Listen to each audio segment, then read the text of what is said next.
So today is the 26th of the 5th, 2026. I'm RKDM, this is ROLESTREAM, and we are recording Dragonlance. This is technically episode 3, um, not counting some tiny little side bits and bobs we did earlier than that. So we're in Vogler. Our characters have arrived in Vogler, and this is where the adventure begins, really, technically, according to the book. So our characters, our intrepid heroes, are currently at the tavern known as the Brass Crab. We know it's the Brass Crab because you look underneath your character's feet, you'll see there's like two crabs that look like they're made of brass. Um, and exactly, you can see them on the floor there. This is incidentally about the third different map I made for this. Um, this was the one I liked the most. It's not aesthetically the best, but it had the best layout. Um, so yes, you're at the Brass Crab, and I believe, if I'm not wrong, you guys were about to, or you had in fact gone to your rooms. Um, but I will point out that there are a couple of people sitting in the room around you before you do leave to go to your rooms. Um, and it's probably worth doing a quick little round the room, who's playing who, what do we remember about the last session kind of thing. So Barry, why don't we start with you? Who the hell are you? And what are you doing here? I am lightning Bur barefoot. Barefoot, not Barfoot, because you're thinking of Barfoot and Thompson. I'm on a bar now. Well, Um, fair, but You're on a crab now. you're okay. related to a I, I, very famous candidate called I'm Tasselhoff lightning Barefoot. barefoot. Yes, Then see there you some go. people. I'm lightning barefoot, and I am a kinder. Yes. I am a kinder of great knowledge, great knowledge, Uh-huh. and they need me for everything because they drop stuff all the time. It's true. And we are taking a journey that has taken us from adventure to adventure, but it's also taken us to this town now, where Vogler. we are where Hmm. we are about to mourn the loss of our dear friend, That's our dear true. friend Ispen Espen. Green Shield. Yeah, Yes, that's Espen true. Greenshield. All right. Okay. Well, that's good. Let's go over to Avery then. Hmm. Tell us about your character and what you're up to. Well, my character is Kale, also known as Nightjar.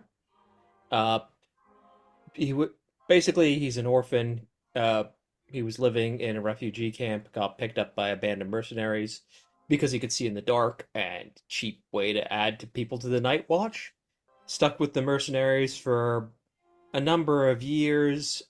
Eventually went off on his own, became a bard, and came back here for Sir Espen's funeral. Right. Fair and reasonable. And how do you know these guys? Or should we come back to that after we've introduced Oh, the well, others? basically, I encountered them in a tavern.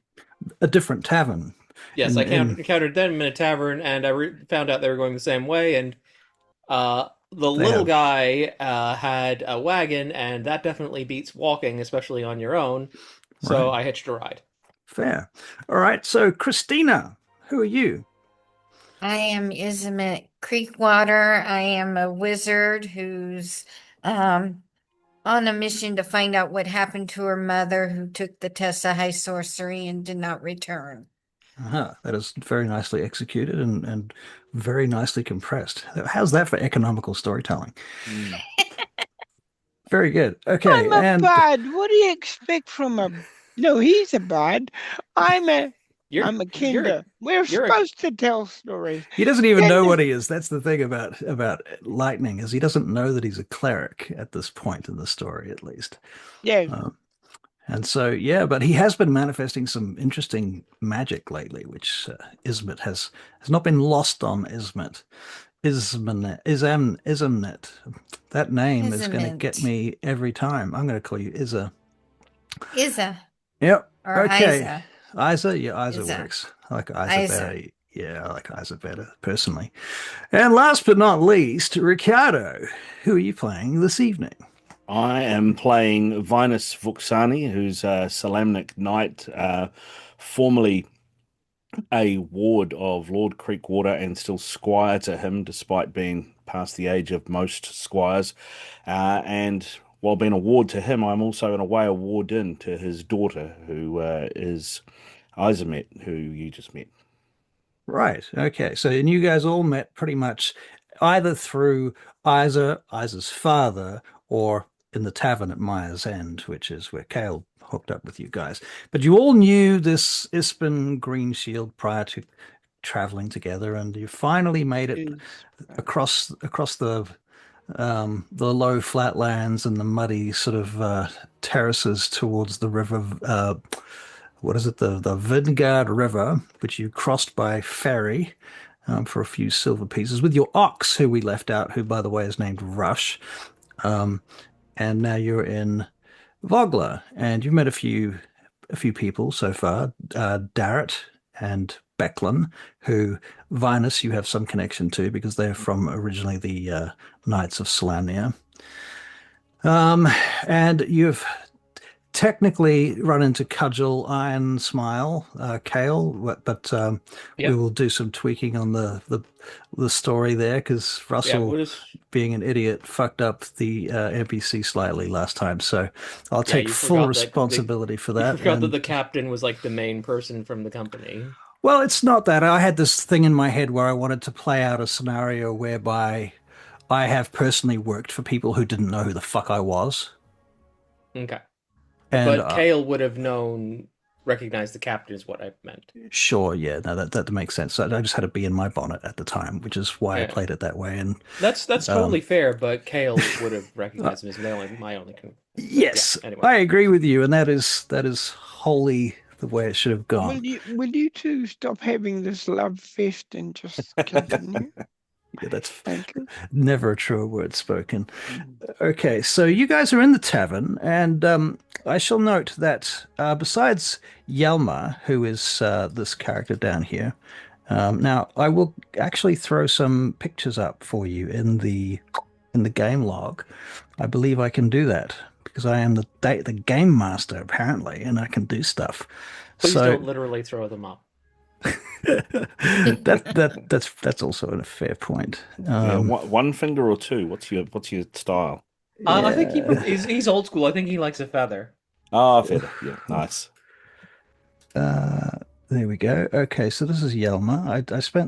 I have made a profile picture for every single NPC in Vogler, just so you know. Just so you know. I'm quite proud of that fact. So she's the barkeep. She owns the brass crab and runs it. Why is it not closing her character sheet? Here we go. Okay, then we have over in the other corner at the top, there's a couple of fellows sitting up there who are dressed very finely. They're probably the most well-dressed people you've seen in Vogler since you have arrived. You can make a perception check if you wish. But I'm perceiving. You are perceiving? Very good. With a 14, that is not a bad perception.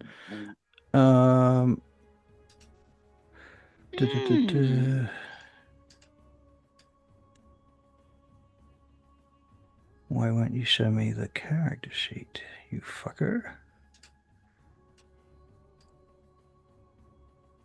I also got a 14. Okay. Good.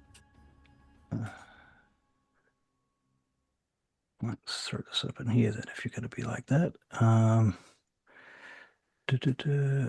Oh, he's not attached to a character sheet. That is fascinating.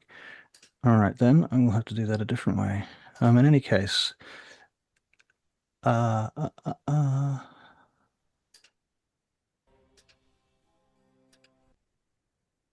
let me.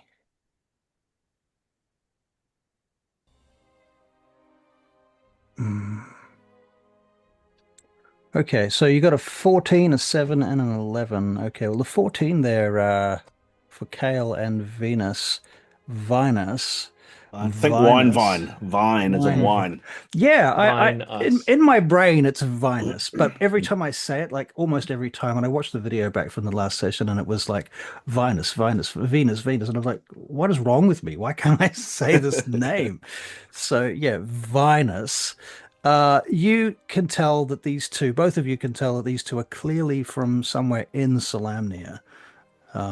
They have, but they're not from here. You can tell that much from their accents. They seem to have quite aristocratic clothes and accents. And I'm just struggling to get you their pictures for some strange reason. It's decided that one of them doesn't have a picture anymore, which is weird because he's got a picture on the thing. Well, I'll show you the other one. He looks like this. This is the younger. And to be fair, the older one looks a lot like him. He's got the same bone structure and everything. He's just older and has a beard and what have you. And this one is saying, well, he's saying, well, Father, I'm not particularly fond of these olives presently. You won't eat those olives, or you'll pay, my son. I didn't bring them all the way from Estwild in order for you to ignore them. I paid for them and you're going to eat them. But Father, you know I don't like olives. I can't stand them. And they're having this totally mundane, kind of annoying conversation in the background. Meanwhile, down at the bottom over here, who we got? That's there's a lady sitting in the corner over here who looks pretty much like so.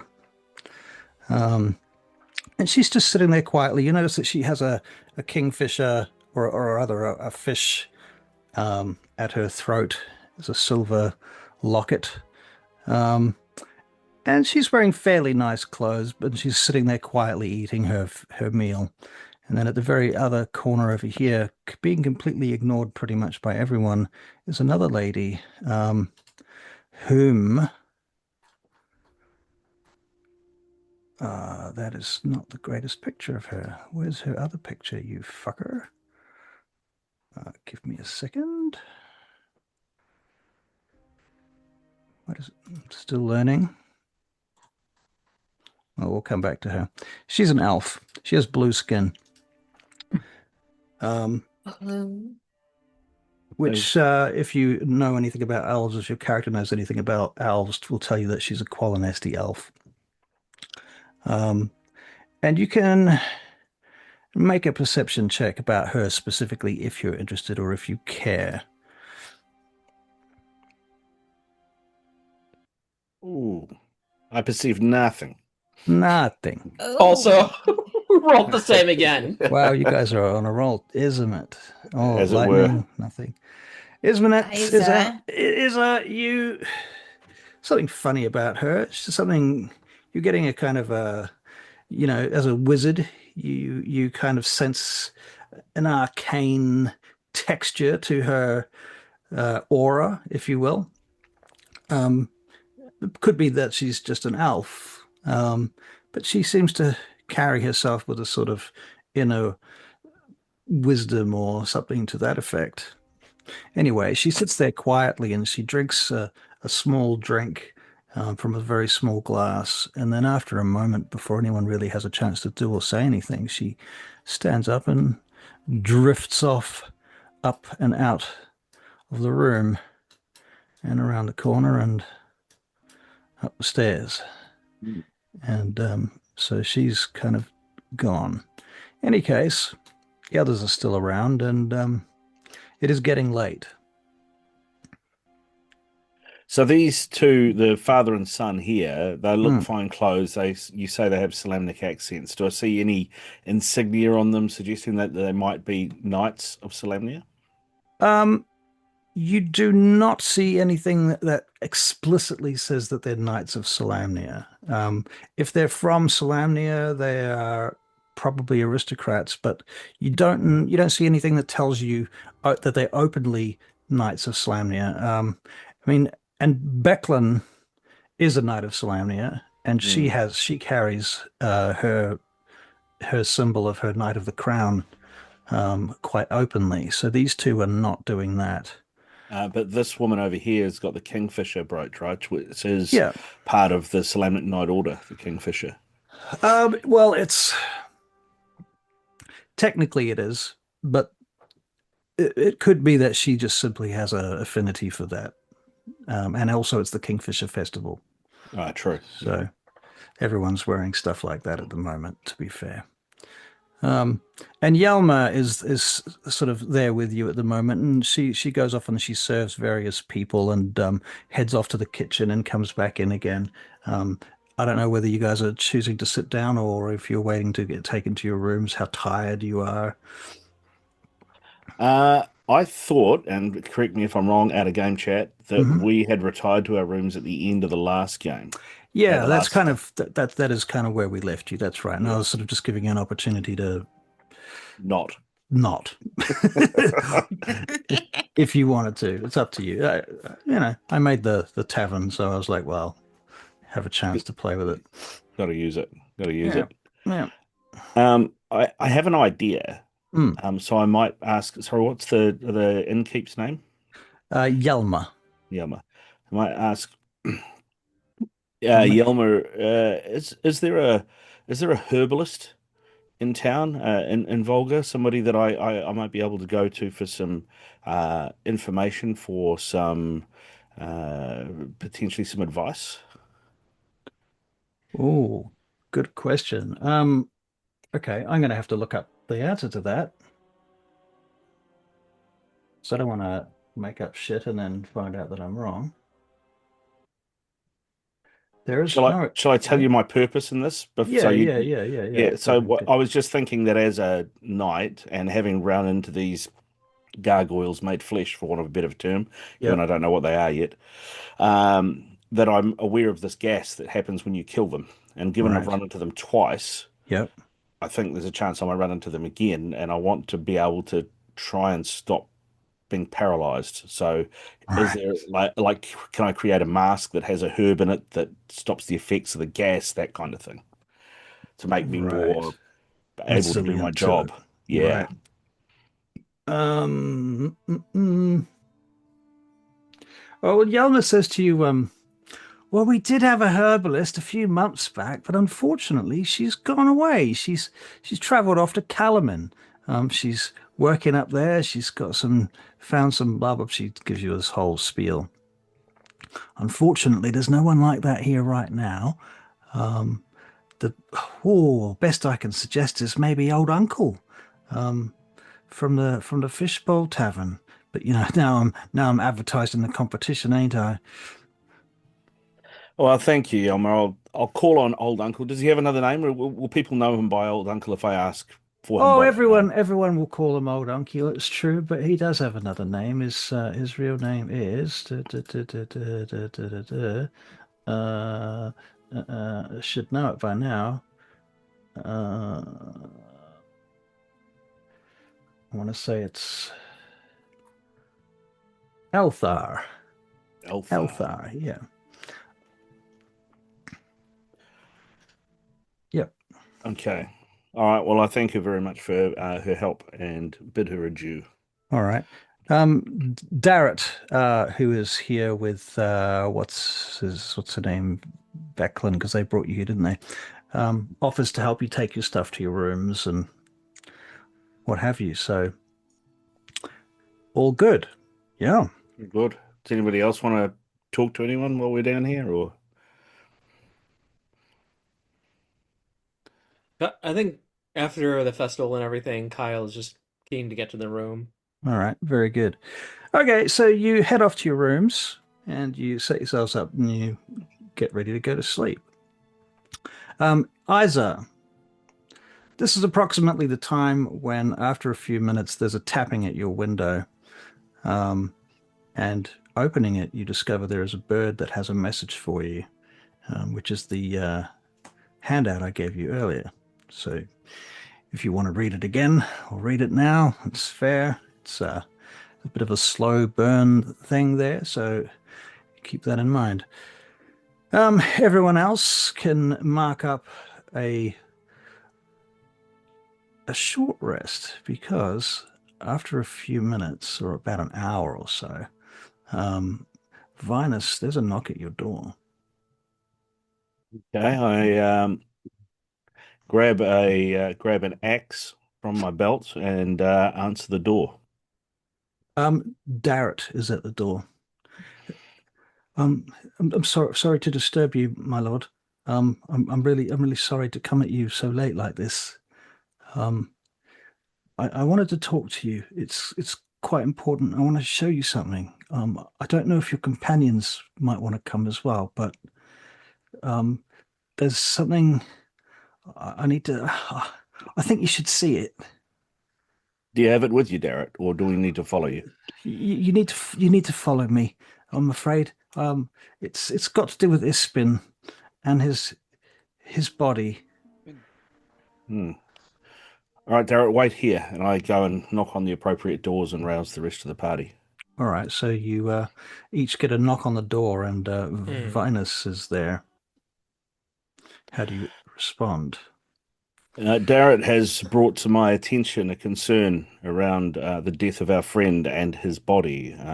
He's requested I go with him to have a look at this, but I think it would Well, probably. you can all come. Hi, hello.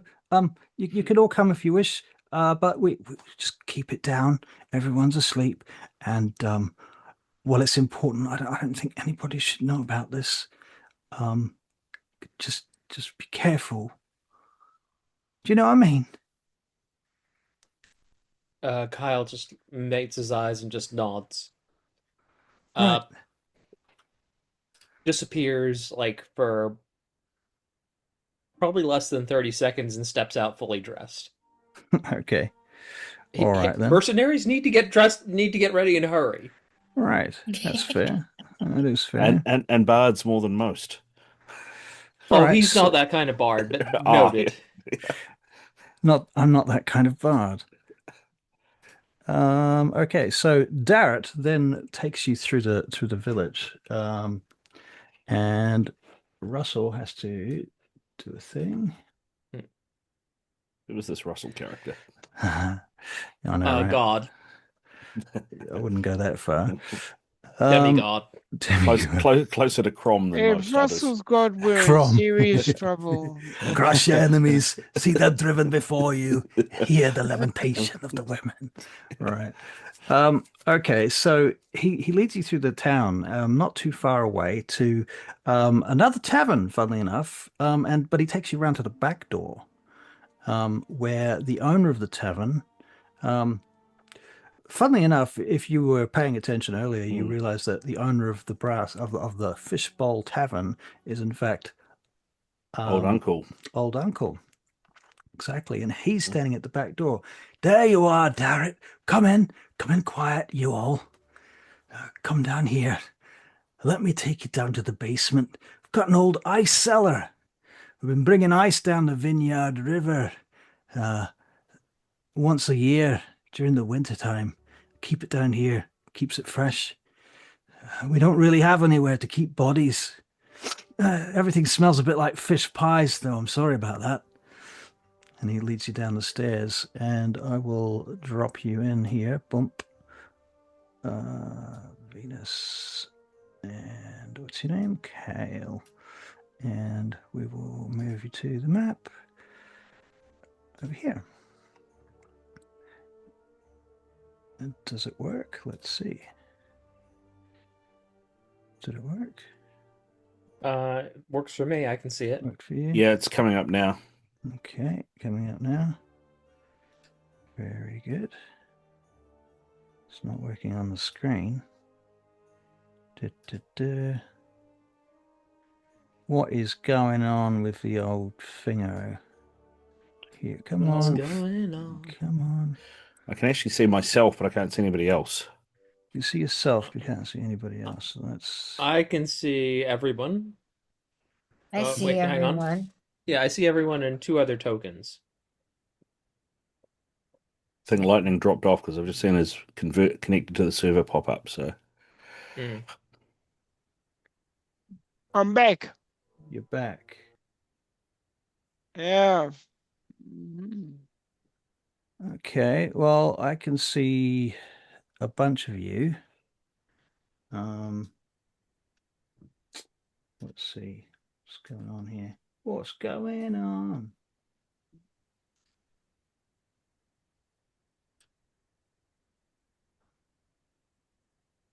Okay, so who's got their lights on or not? Actually, you know what? I'll just turn the fucking light on for the whole room just to make it easier for the scene, because it's not really important to have battle map fucking lighting for the sequence. In any case, you find yourselves in a basement. Are you all in the basement?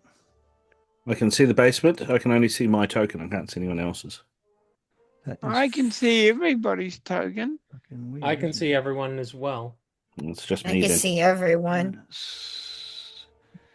Token vision is enabled. Hmm. Dark vision is disabled. You shouldn't even need vision for this because I turned the fucking thing on. You might want to refresh your page, actually. That All might right. fix it. Yeah. Try that. Try that. I That do have a. often. We'll refresh mine. Excellent. Anyway, Darrett says, well, my lord, the Ispin's body here, he indicates the slab in front of you. And Uncle says, normally I use this for chopping fish, but and weighing them and measuring them and whatnot. But it's not too often we have a death like this where we have to keep the corpse for weeks. In this case, because so many people wanted to come to the funeral from afar, so we had to find a way to keep it cold and fresh. Unfortunately, it's been down here for a while. Any case, and of course it is fucking cold as you walk down here. You can see your breath and you can see large blocks of ice that have been chopped up and placed on the shelves. Between large wooden barrels of fish and things too, and there's, a little bit of spillage on the floor here and there too. And he goes over to the corpse on the slab, and Dart stands back in the corner, and you can make an insight check if you want.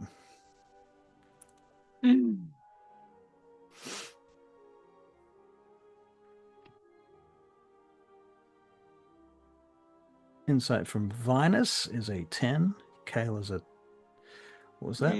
14. Yep. Ismet is an 8. Kale's a 14. Lightning is a 7. Okay, so Kale, you notice that Dart standing back in the corner, he's sort of fidgeting and looking at the floor.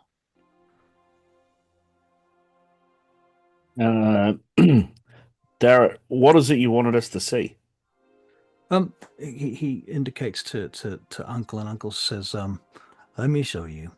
He steps over to the corpse, and he peels back the cloth, which is kind of stuck to the corpse from the frost and the cold. It sort of makes that cracking sound as he peels it back off him. Oh, I have to be a bit careful here. Come and have a look up here. Yeah, here we go.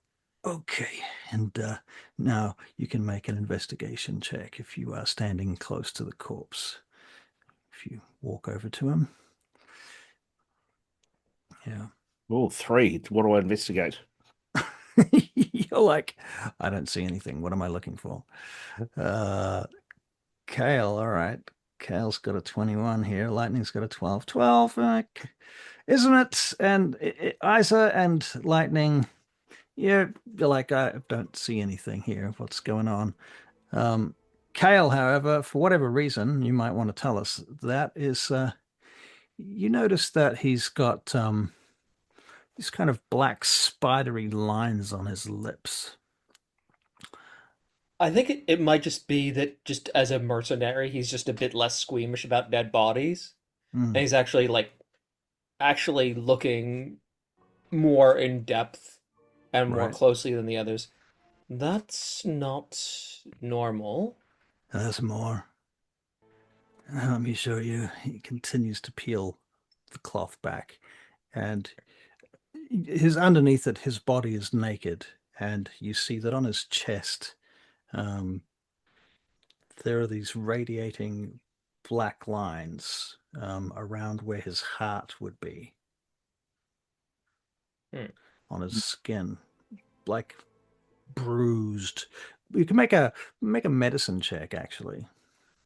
Can I ask, was he like this when he first turned up, or has this become since he's been sitting down here? There were marks, hard to see at first, but they'd gotten worse. Lightning Barefoot rolled a 20 on a medicine check. He got a nat 20. Yeah, a nat 20. That's a critical success. Makes my dirty 20 feel bit less impactful, but bit cheaper. Makes it feel dirty. Yeah. I like to call them flaccid 20s, but I was about to say. Okay, so lightning. This is some kind of necrotic, magical thing. This is not just poison. It's that's what you think. I think Kale is like. It looks like poison to you, but lightning. You're like. You can almost see like ghostly fingerprints on his chest over his heart. This is some kind of necrotic, ghostly thing. There's fingerprints over his chest, his heart. Very accurate. The other thing that you notice, Lightning, is all these really fun instruments like saws and jars and lots of little things that you could just pick up and put in your pocket. But you know, I already noticed those. Yeah, just making sure that you had fair. Yeah. Yes. Definitely necrotic. Definitely not normal. Very few people know about this. Backlund knows. Mayor Raven, she knows. But we've kept it secret from everyone else. We don't want us to cause a panic. Osmond, you're you know things with ways of magic. Do you know any spell that could do such a thing? Not right offhand, I don't.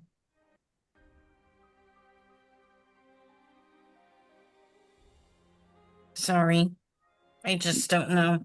You can make an Arcana check if you like, Isa. Don't forget, you can always ask for an Arcana check or some sort of check if you don't know something. Oh, okay. Just in case you... Oh! Nice. I remember now. I think basically just like maybe changing your perspective and seeing it in a different light. Well, also... It's what your answer is not going to be, oh, there's a spell called blah de blah.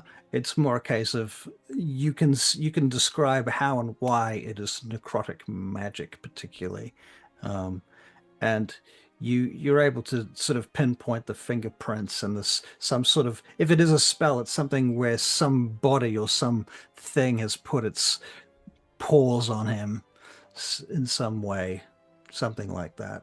What do the fingerprints look like? Do they look like normal fingerprints or? They're very, very vague, first of all, so you can barely tell that they're fingerprints. They're just like, you can tell there's fingerprints because there's 5 of them. Okay. Besides that, they're just blotches. You're definitely not getting like fingerprint lines or anything like that. It's not like, Okay. We're not doing CSI. Yeah. Dragonlance CSI. Yeah. Get my magnifying glass Vogler. out. Right. Yeah. Garrett, where was he found? And in what state was he found? We only know that he passed and are here for the funeral. Well, they found him outside the town. He said something about lizards, and we all thought he was lying or making Lizards? stories or something. Is he the only one that's mentioned such things? Far as I know. I look kind of at the others to sort of go to, sort of that, do we say something now? about Did what we've encountered. anybody describe these lizards? Did he describe these lizards at all? I think he did, but no one was listening because we thought he was drunk. Sounded drunk. You thought he was drunk. Aye. So you remember nothing of what he said then? Well, I wasn't there. Ah, Well, who was there then? Jave found him. Boys from the mercenaries. I believe it was Jave and Svelnet. All right, we might have to pay them a call later. Hmm. They'll be around in the festival tomorrow, no doubt. Goes for 3 days altogether. Of course. I think you missed the first day mostly. Caught the end of it. That's all right. The fight's on the third day, so that'll be fun, won't it? Should be interesting. Aye. Ispin always said he wanted to make sure that we enjoyed ourselves on that day. He loved that fight, every year. Go up there on High Hill and have a go at each other with our wooden swords. Sounds silly, doesn't it? Oh well. I have great memories of Ispin and wooden swords, and he taught me a lot of my swordcraft. Did he just? I see. I learned something from him and Lady Becklin. Yeah. You seem to be. Is Lady Becklin still up and about? I could rouse her if you wish to speak with her. I know that she will also be in town tomorrow. The funeral itself is tomorrow night at dusk. There will be a pie eating contest, a fishing contest, a few other activities. No doubt you'll be entering the pie eating contest, Darrett, with your love of fish pies. Oh, well, I wouldn't want to have an unfair advantage, so. I think it would do the townspeople good to see you enter. I don't know. It's, it seems a bit, childish for Squire of Salamnia to be entering a fish eating contest. I assure you, there will be people old enough to be your grandfather participating. Oh, that might be true, but they haven't yet taken an oath to say that their honor is their life. Can you truly have honor while you're stuffing your face full of pies? That is a fair comment. I don't see the contradiction. Isn't part of honor upholding the at a game? Give me a second. Trying to find the word. The oath and the measure. The good spirits of the people you're protecting. Yeah, I suppose there's that. What do you think, Venus? Venus, what does the measure say on the matter? And he looks at you like you're going to spring out the answer like a textbook. A textbook A-class student. You can make a what kind of check do you think for that? History check.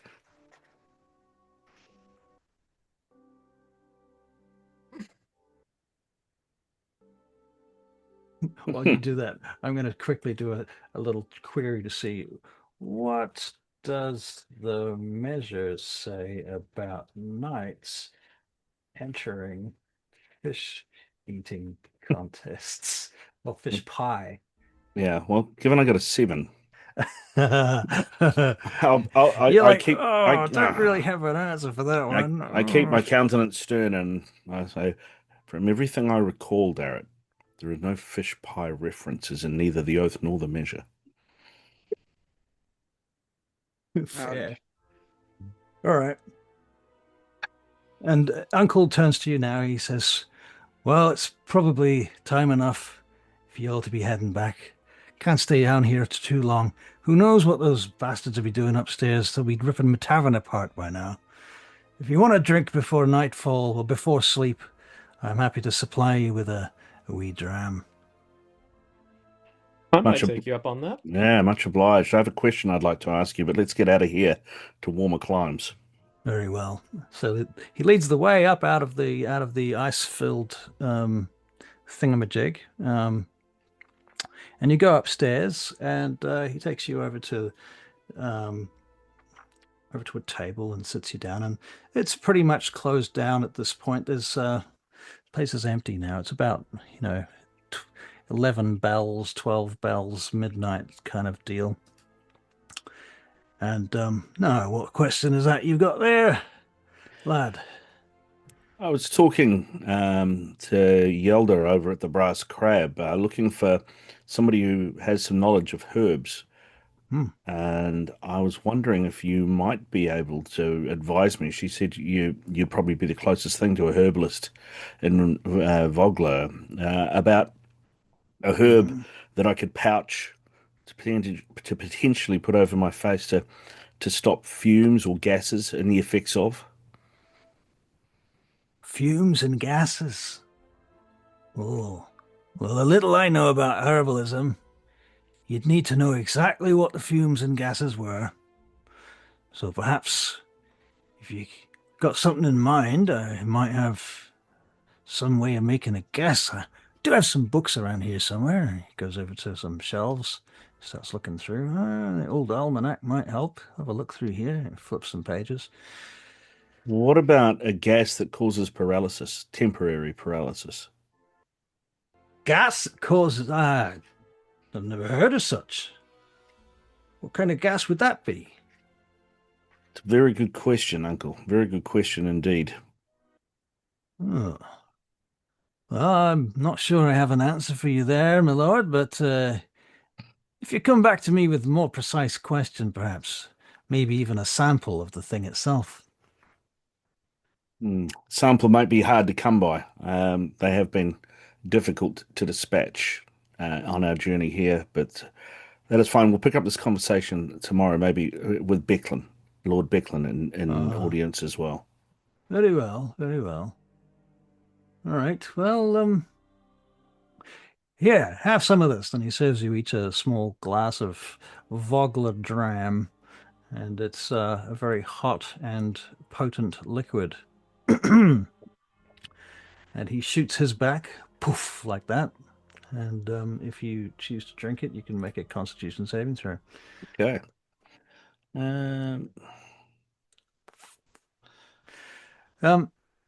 While you're doing that, also, Lightning, can you make a perception check? Yes, no trouble. Actually, you know what? I'll add the other three of you to that perception check. Isa and Kale can make that check too. Venus, you're busy talking. That's why you're not making this check. I've got a con save of 16. Okay, you're good. I'm like, whoa, that'll wake you up in the morning, Uncle. Kale's got a... Is that a natural one, Kale? I got a 17 on the con save and a nat 1 on the perception check. I'm just like, wow, this is good. Right. Okay. Cross-eyed. Yeah. I think like just like grab onto the bar and just like shake it off a little bit. Fair enough. Okay. Ismnet, Isa, 14 on your perception. What did we get? Lightning's perception was an 18. Nice. Okay. And Ismnet, 14. Let's see. Let me think about this. Isa, you notice Lightning noticing something through the window, and when you look to see what he's looking at, you see something move out of the way and disappear. Lightning, what you see is there's a fellow standing in an alley across the street. At first, you don't really notice him particularly until you see the flash of his fire as he hits a tinderbox a couple of times to get a spark, and then he lights up this fire stick like an incense stick and uses it to light a pipe. And he stands in the alley and does that for a moment, and then looks up, and you think he's looking in your direction. And about the time that he realizes that you are looking back at him, he pulls up his hood and takes off. All right. Is there a back way to this place? You came in through the back way. Okay.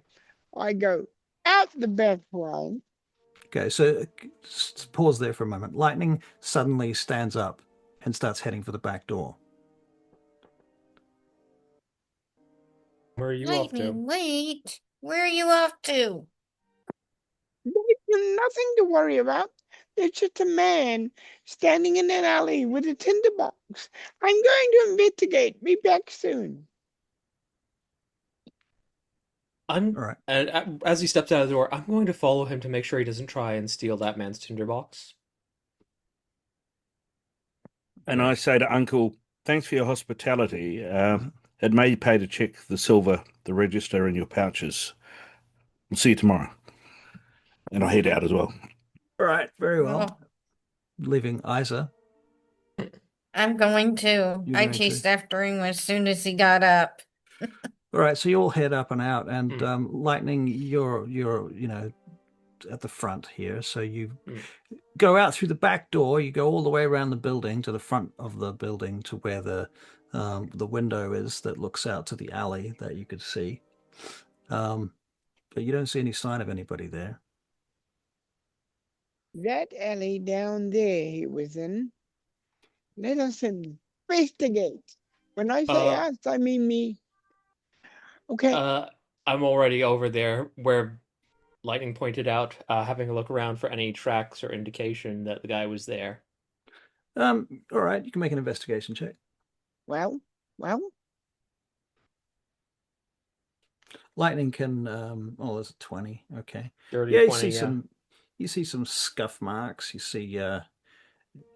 see some dying embers on the cobblestones.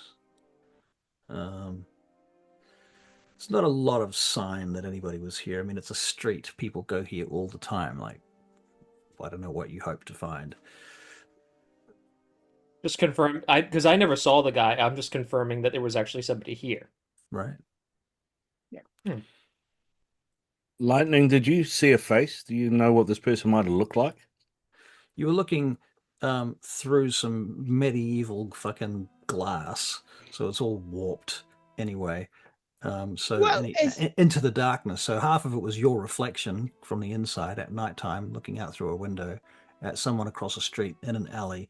You didn't see shit as far as faces are concerned. I would like to say that my keen eyes and my keen sense saw his face, but I did not.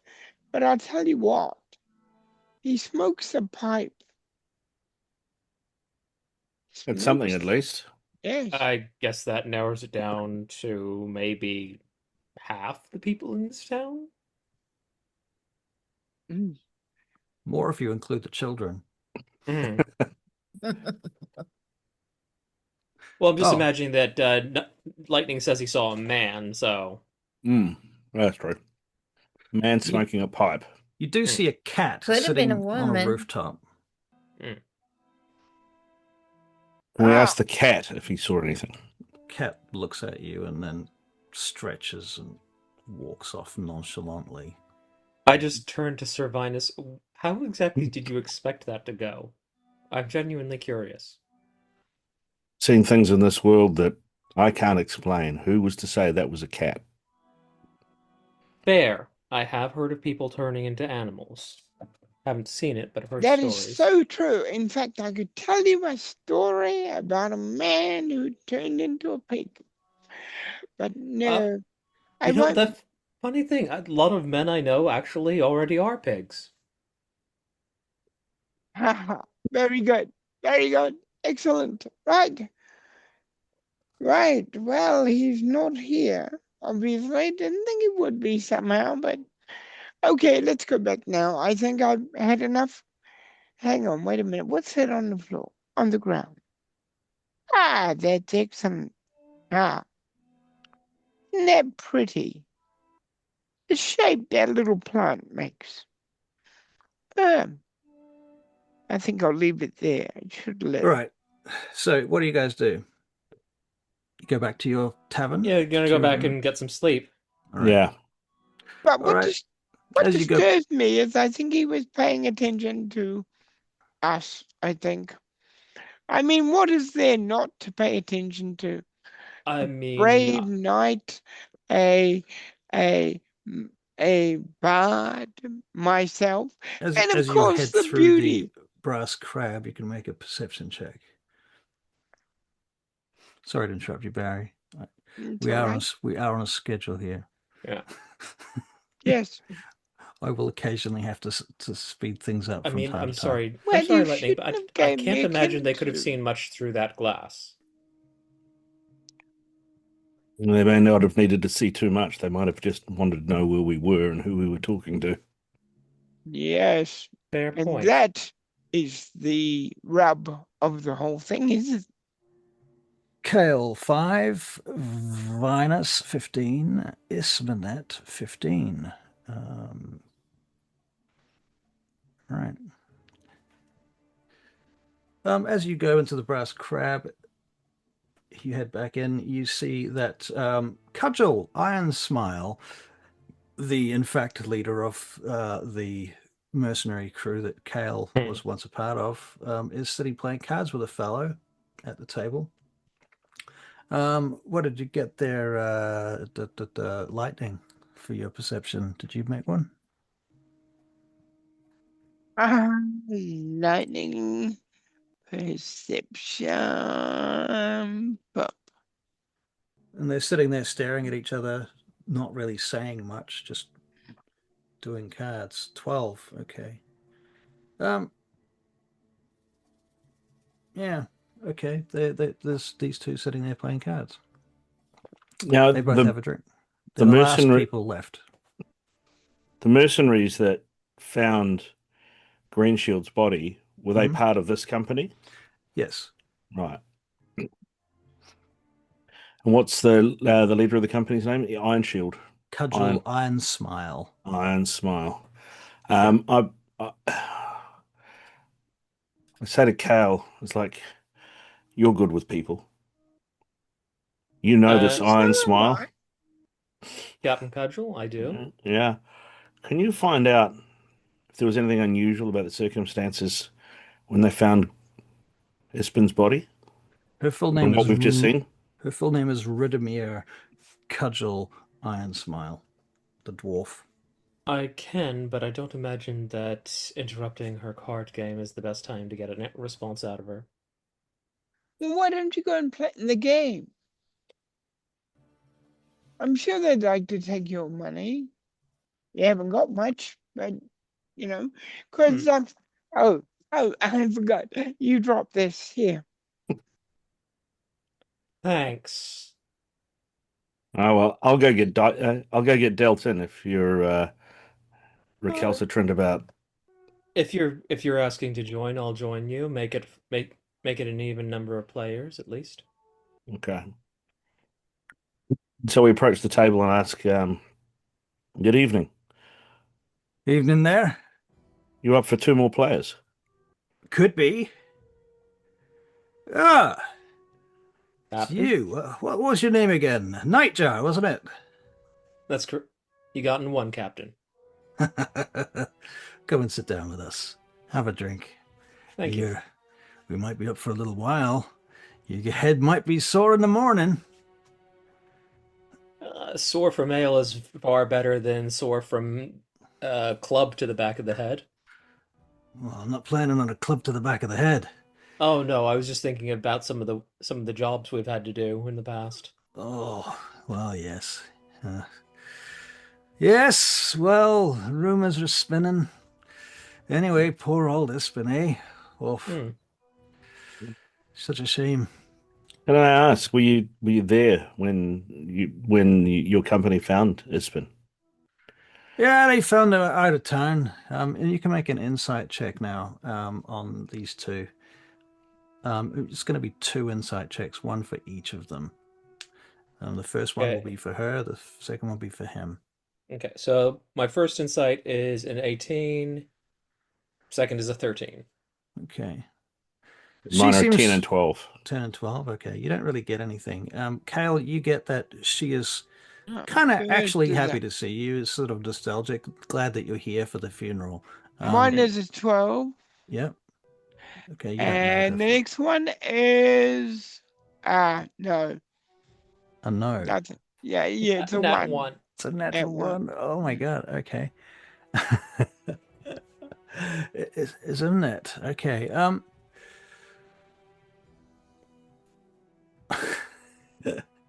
Yeah, okay. So basically the gist that everybody pretty much comes to is that she's kind of happy you guys are here, glad that you're here for the funeral. She's all business. She's not really, and even playing cards is business. This is serious business. Oh, and I have a picture of her too, come to think of it. Cudgel, Nice. Cudgel. Yep. Let's go back to the other map. Brass crab. And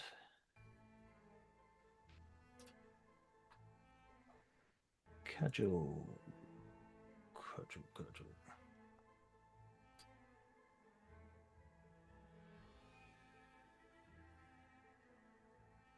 Why is it doing that?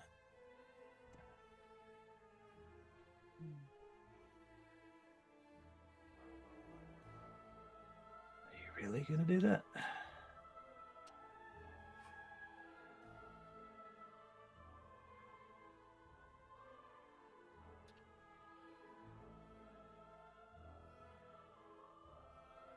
No. It's a little bit finicky, this VTT. I must admit it is free, which is good, but it does have a couple of finicky things about it. Why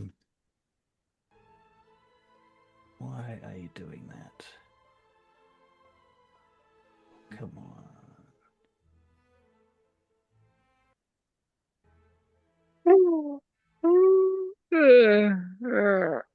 Let's send this to game log. Does that work? Yep. Yep. There you go. That's Cudgel. Okay, and the other one, let me find you. Export to game log.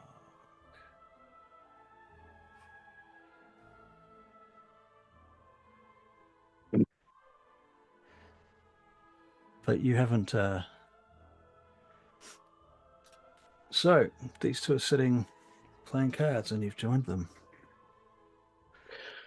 So, Cudgel, who's your friend? I introduced myself. I'm Vinus.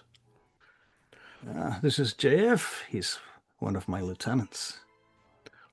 Do I remember if that's one of the names of the people that found him, of the two guys that were named? It was, and Yeah. as his name is mentioned, he takes from his sleeve a pipe and starts lighting it. Jeff, nice to meet you. I understand that you were one of the people that found Espen. That's true. Did strange circumstances.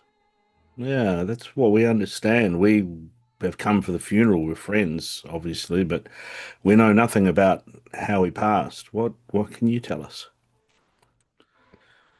Found him in the woods. Nothing on him. Looked like he passed away. Sitting on a log, or laying back, to be more precise. It didn't. He was out cold. Looked him over for foul play. Didn't see anything. We carried him back to town. Handed him over to old Uncle. It's about the short and the long of it. Espen had been telling people that he had seen some sort of lizard folk. Obviously, as a band such as yourselves, you travel a lot. Have you seen anything that sounded like what he was talking about? I've never heard anything like that. I mean, I heard people talking about it, but never heard anything I took serious. What about you? You take stories of lizard folk serious, do you? Cudgel slams her fist down on the table. Oi! Back to the game. Finish up so we can get these two dealt in properly. All right. Yeah. Ah, damn it. You've won again. Of course I have, says Cudgel. She takes his money. Ugh. Hurts every time. Right, deal you in. And thus they do. I don't know the first thing about cards, so I'm making shit up. So Yeah, it's good. And I mean, it's Dragonlance, so it could be told wildly different rules than anything we have here. exactly. Yeah. All right. I mean, I'm always interested in hearing strange stories. I mean, some of them might actually be true, but that doesn't, whether it's true or not, doesn't make much difference to whether it sounds good You around a always campfire. liked to spin stories, didn't you? Says Cudgel. Ever since he pulled our ass out of that fire. I remember that. Ah, yes, yes. Ah, it's been what a shame, eh? Yeah, it's been. He may have told tales, but there was always something to those tales. He was very. He wouldn't set you crook. He wouldn't set you away on a path. There was always something to what he said. You lad's gonna introduce me to your lady friend. Lady Izamet can introduce herself. I am Isa. Pleasure to meet you. Cudgel, Iron Smile, female dwarf and mercenary leader, stands up and bows to you with a flourish. Very pleased to meet you, my lady. And she gives you a wink. She sits back down again. Jaiv stands up and pulls out a chair for you. Thank you. Please join us. Join us. So you've traveled from far and wide. Has it been a hard journey? I can only imagine it has this time of year, all the mud. 1 gold piece, 2 gold pieces, 3. Aha! 3! Oh. Is the Kender in too, is he? Yes, he's under the table. I just reach down and just kind of like grip his collar and Lightning, come on, up above the table with the polite company. I'm just counting me gold. I found some on the floor down here. Really? Yes. Really? Jave Yes. looks over at you, Kale. Kale, can you make a perception check? No, history check. History check.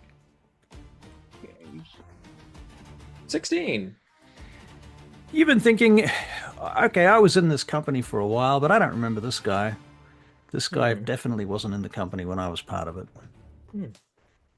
I just look over him. So, when did you join the company? Oh, about a year ago. How are you finding it? Pays good. Food is good. Nothing too hard, mainly security type of work. We escort wagons from here to there. That's mostly the business. Oh, I know. I was with the company up until a few years back when I decided to set out on my own and hear more stories. All right. Does anybody have any proficiencies with cards or games? Nope. No? All right. I considered it, but I decided not to. Those of you I that should have done that for me. I really should have. are... I didn't think about it, actually. yeah. Where would I find proficiencies? If you look on your character sheet, you've got down on the bottom left, armor, weapons, tools. So if you've got cards or anything like that, it'll be a tool proficiency. Yeah, I have nothing. Yeah. I have nothing. Oof. Okay. So can everyone that's playing just roll a d20? You can... Vehicle name. Yeah, just a d20, I think. No. Yeah. Nah. Minus, that is a 6. That's Thank you. terrible. Thank you. Okay, anybody else that's playing? No? Okay, sorry, Lightning, you're playing, aren't you? So you need to roll a d20. Okay, D20. Just a flat old d20, no modifiers, nothing special, just a d20. Okay. Okay, rolling. Actually, I would be adding, since it's a check I'm not proficient with, I would be adding 1 to it, but I don't think that's going to make a difference against a nat 20. What did you get, a 12? It would make it a 12, yeah. Okay. Lightning is a 4. Okay, you're too preoccupied with the coins you keep finding on the floor, apparently. Finding. Finding. Yeah. They were on the floor after they fell out of your pocket, after I pulled them out of your pocket. Excuse me, sir. Can I have a look at your pipe, please? Oh, it's very precious to me, lad. It was my father's pipe before mine. I promise I won't break it. I won't break it at all. You best not break it, and I expect it back. He You'll slides get it across. back. I'll count to 10. If it's not back in my palm by then, Right. I might have to break your knuckles. All right, so Lightning, so far you've lost this game of cards the worst. Like, you come literally last, followed by Vinus, followed by Kale, followed by what's-her-face, Cudgel, and Jaive has beaten you all with fucking the equivalent of a, what's the best thing you can get in poker? It's like a I think it's like 5 of a Royal kind. If you... Royal flush. Royal flush. Royal Royal flush. flush. Yeah, it's the equivalent Royal of that. flush. So Alright. he's like, sorry, lads and lady. Gonna have to take your money. He slides it across the table back to himself. We'll call it a silver piece in this case. Okay. Okay, yep. Anyone want to raise the stakes? Play for gold.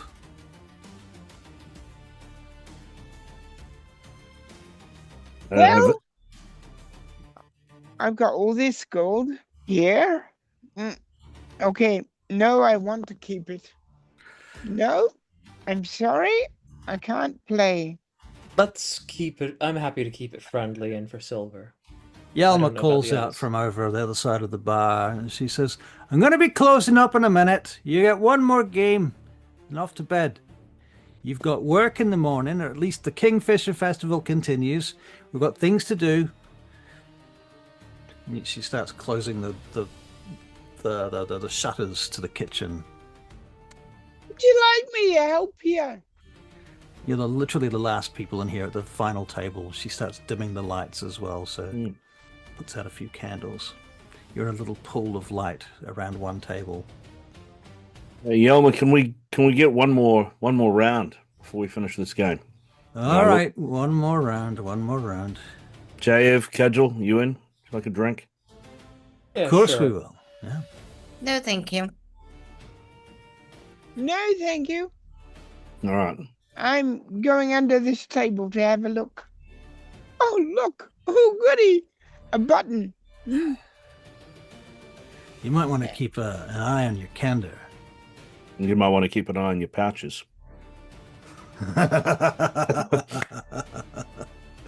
True that. True enough. I mean, you've already dropped them once. Here. Look What are you doing down there? what I found. Are you playing or not? If you're playing, abide by the rules and stick to your chair. Okay, I'll come back. Right? I'll sit in my chair. Right? I'm ready to go. Here we go. Right before he comes back up, I just lean over the table and just do a stage whisper. I've just started putting a bunch of shiny pebbles in a pouch for him to find, and that distracts him from everything else. All right. All right. Okay, so we're going to do think one more it's- round. You're still going to drink another Yeah. round. And, Yeah. Another round and another round. Okay, based on that then, let's do a Constitution saving throw. And if we fail the Constitution saving throw, whose DC is a mere 12. I'm not drinking. I got a 24. Oh, you're good. Okay, so but if you do fail below 12, you're at disadvantage for your game roll. Given I got a net 20 plus 4, do I get advantage at my roll for this game? No. Okay, just asking. No. I got Worth a try. I got a dirty 20. Dirty 20. This is for the con save or the game? Yeah, con save. Con save. Okay, so you're good. All right. Anybody else that's playing? Lightning, are you playing? I'm playing, but I'm not But you're not drinking. drinking. Okay. All right. So those that are playing can make their game rolls. Game roll. What did I use Oh, again? and what are the stakes this time? A gold piece. Oh, we're doing that? Okay, fine. Okay. Okay. All right. A game roll. What are we rolling? Flat D20, nothing else. Yeah, oh, that's right. Yeah, sorry. Yep. So I with my bonus, forgot. that becomes an 11. Okay. Cudgel gets Okay. 12. With my non-bonus, that stays a 7. Oof. Non-bonus, it stays roll. a 7. Well, Jave gets a 6 this time. Lightning gets a natural 1. And do you drop your cards or something? Like, what's going on here? Yep. Drops all the gold that he's pilfered. I quickly get all the gold that I have discovered people have left behind or I borrowed. All right. Can I get an insight check, please, from everyone?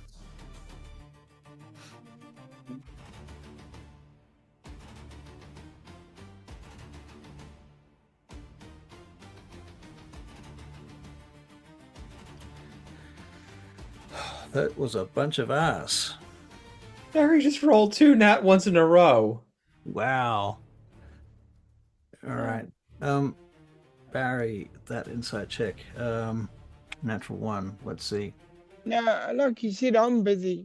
Lightning, you are beginning to wonder if this, because you're a Kender, right? Kenders have no fear, as you recall. And as a Kender with no fear, you see Jave looking at you, and he's actually kind of just staring at you, and you're starting to wonder whether he's got a crush on you or something. Like you literally, fearlessly, like, maybe he's in love with me. I am pretty awesome after all, you know. That's sort of what's going on in your head. But he's gives you a couple of long stares at different times, and nobody else really notices this. Maybe Ismnet and is it Kale? You might notice a little bit, but it's nothing serious. Anyway, okay. So you finish up the game, and who got the highest on our game check? I think Cudgel, didn't she?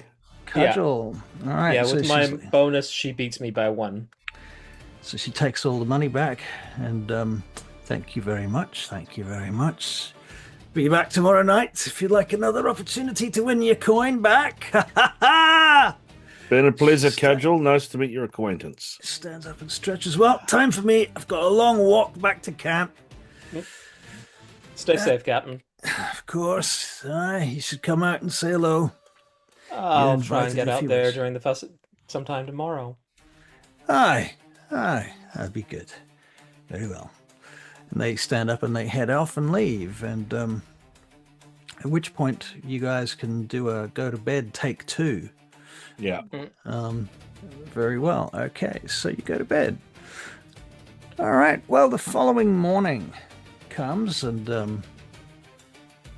you wake up as your rooms are filled with sunlight through the curtains of your little windows and your brass crab rooms. You wake up to the smell of fish pies and various other fishy foods of fishy descriptions. Oh man, I made a coffee and it's gone completely cold. I like battered fish. Oh, I love battered fish. You guys are in separate rooms, or what did we decide? The ladies in a room, know that much. Or the rest of you in a crammed in... Well, actually, you got separate rooms, that's right, because Becklin sent for you by letter and told you that you would have rooms booked for you. So yes, you have rooms. All right. You hear the bell ringing in the center of town. How many of you spent much time in this town before? Probably like passed through once or twice. Yeah. Lightning, you've been to this town once or twice before. I Yeah. guess if you've got any history with this town, you can make a history check about the bell.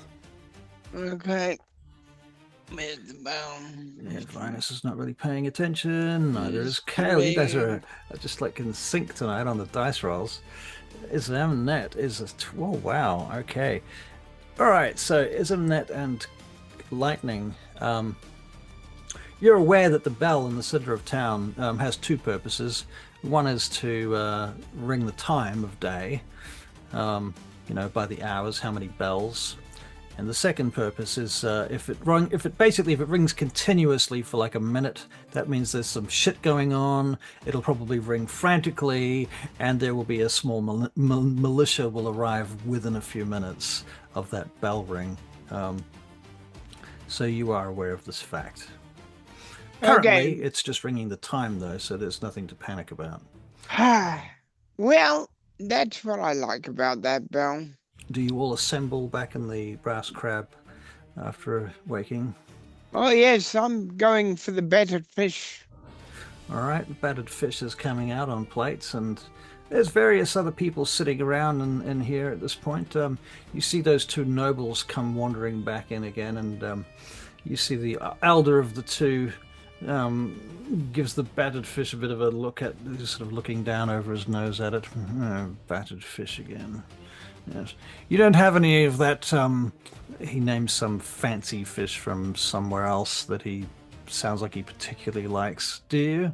And I'm afraid we don't have any of that this time, my lord. Lord Baccharis, unfortunately, so you overhear his name, Lord Baccharis. Well, that's a shame. I'd pay good money for that. Never mind. He goes and sits down, and various other people come through and what have you. What do you guys do? Oh, well, I rolled a perception check for no reason, apparently. Also rolled a natural 1 on it, if indeed you were rolling. I was too engrossed in my battered fish. No, I was going to say, do any of us know the name Baccharis? I don't think you do. No. Okay, not after that roll, anyway. Definitely not you. Yeah. So you know what? You can make a history check. You can make a history check. I will too, can I? Yes. History. 21. That's a bit better. I'm going to do the check, but before I roll, I'm going to say I'm not trying to place the name. I'm trying to place the accent. Hang on. What a dingback monkey. Okay, so as it gets 22, Venus gets a 21 on the history check. Kale, you're not paying attention. I just can't place his accent. I don't know. Can't place it, yeah. Which is strange because it's not that hard. Lightning is a natural 20. That's remarkable.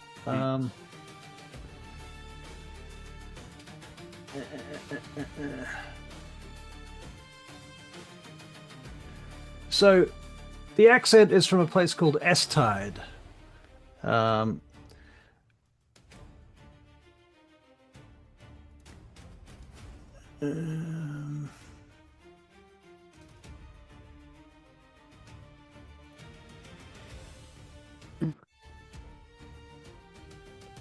see. That's not what I asked.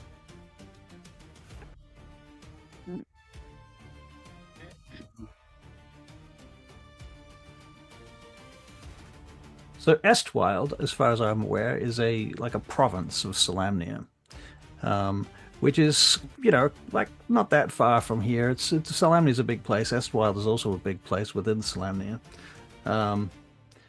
and so they have Solamnic accents. I mean, that's where you are, Solamnia. So they're just from another part of the country that you're in, essentially. That's about all you can really get from it. You are aware, who got the highest here? We got a 20 for lightning. I don't know how you managed that. He got a natural 20. I know, that's ridiculous. I tell you what, lightning, this is a little bit of a different kind of history. You don't know too much about them or where they're from or who they are, but they've got a crest of the Baccharis family, and you so happen to have a button that you found under the table last night that has that crest on it. Excuse me, sir. Excuse me, sir. Who? What? He looks around and then he lowers his eyes. His gaze comes down to you. Who are you? Or should I say, what are you? I am Lightning. I am a Kinder. And I was wondering if you had a button missing. Well, it so happens I I did find a button missing. Ah, You have it, do you? yes, I found it last night. Yalmar! This one's thieved my buttons! Yalmar, you should have them out! Put them Excuse me. out! Quickly! Excuse We me. can't have this kind of riffraff around me! Ahem. Get away, get away. Give me the button and then shoo off, will you? Come on, hand it over. Here you are. He snatches it out of your hand. Now, don't come near me again. You understand? I have nothing to do with the likes of you. Oh, yes, my lord. Now push off. Bye. The button back in his pocket. And Well. goes and sits over at his table. Do either I or Ismet know who he is? You don't know who he is, but you've heard of the Baccaris family line, Right. which is a pretty wealthy family line. Do I have to in do S1. sleight of hand if I want to pick his little pocket? Yes, you do. He is rude. He is Okay. rude. That's fair. Yeah. Fair enough. Okay. Go on then. Hit me with your sleight of hand. Ah, crap. That's an 11. Yeah. Okay, hold on a moment. Dooba-dooba-doop, dooba-dooba-doop.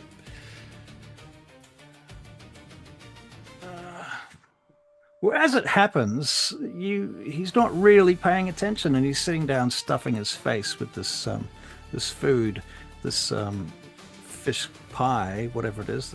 What did you say? Battered fish. Yes. He's sort of turning his nose up at it as he's eating it. He's sort of testing it and doesn't really like it very much. He's muttering to himself about something about his mother made better fish pie, and she wasn't even a cook.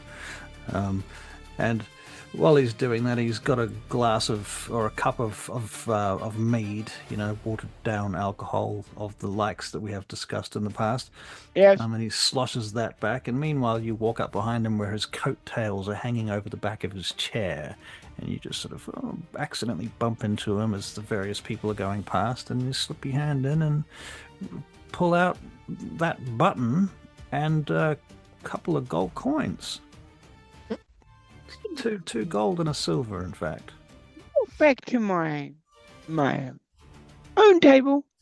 I'll put in one of my little bags, one of my special pockets. Okay. Very good. Very good. All right, Baccaris the Younger also comes at about this point. He sort of walks past you all. He doesn't say excuse me to anybody. He just sort of pushes past people and whatnot. Yes, Vinus, you were going to say something. No, I was just going to say I talked to Cal and I saw Lightning's picking pockets, and say I think we should talk to Lord Becklin after what we saw last night, and see if there's been if she knows anything about what Ispen was talking about before this funeral.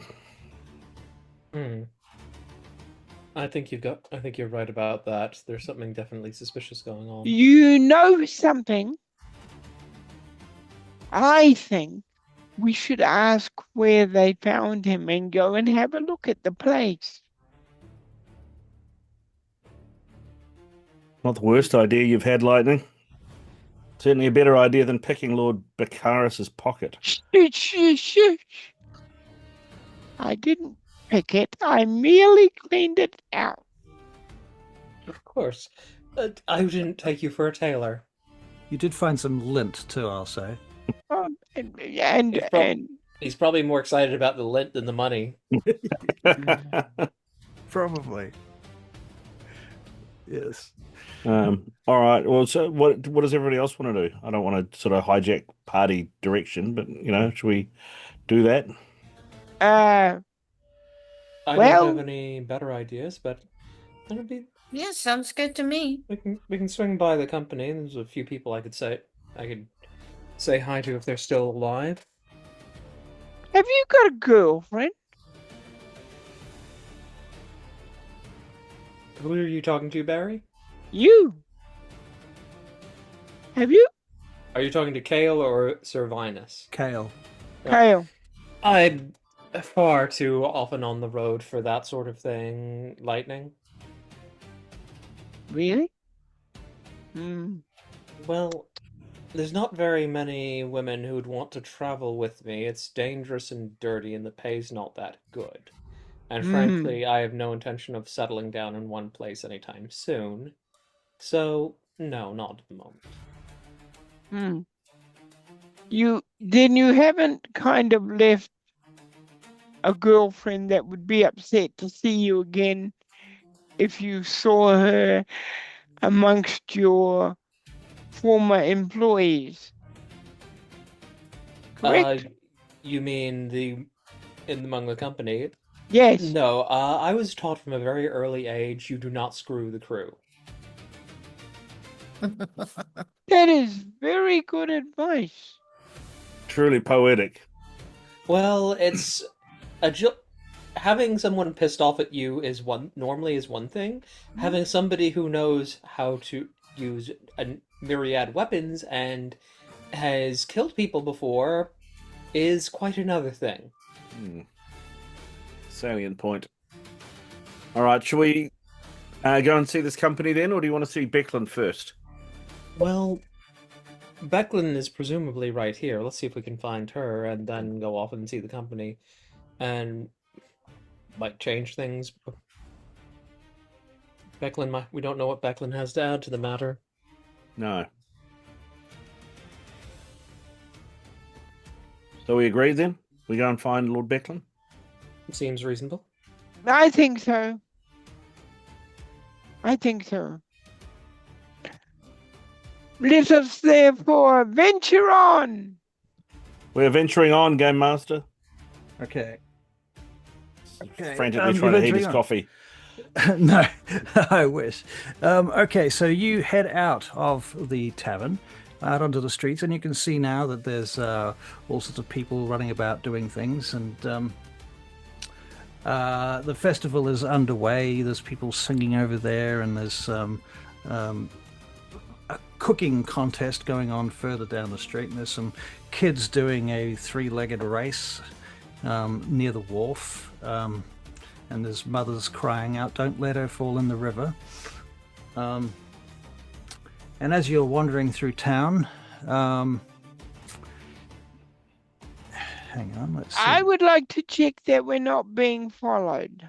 Checking that you're not being followed. All right, you can make a perception check to see that you're not being followed.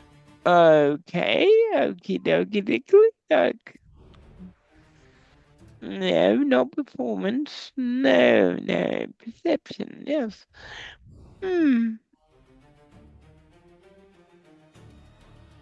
There you are. 17, I think. 17. Very good, very good. Well, 20 with your bonus. Yeah. Dirty 20. You don't think you're being followed? Well, I'll just keep an eye out as we journey. Nobody really paying attention to you, although as you turn a corner you see there's an older fellow who you've not seen before, and he looks a bit like, let me get you his picture. Yes, a bit like where? This guy. I just sent you his picture in the game log. He comes around the corner. He's got some paper in one hand, a parchment and what have you, and he's got a quill. It's not a pen, it's a quill. And he looks up at you. "Oh," he says, "forgive me, not met you newcomers before. I might have seen you around from time to time. You know who I am. I'm the Warfinger." The Warfinger. Aye, Warfinger. Aye, Sir Warfinger. What can we do for you? Oh, I merely thought I'd say hello as you're passing through and wish you a merry Kingfisher Festival. You don't have any boats, do you?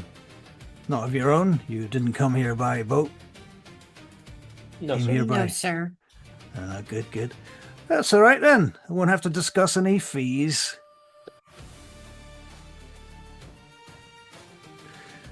Well, good Right. day to you then, he says, and nods and bows as he walks past you. And you're heading north, are you? Is that the plan? Yeah. If we think to that's leave, where Becklin is. essentially leave. Well, are you looking for Becklin, are you? That's specifically what Yeah. you're looking for. Okay. All right. So you guys are going to go heading up this direction. I don't know who I've got here. I think that's Becklin, isn't it? Is that Becklin? No, that's Frosman, actually.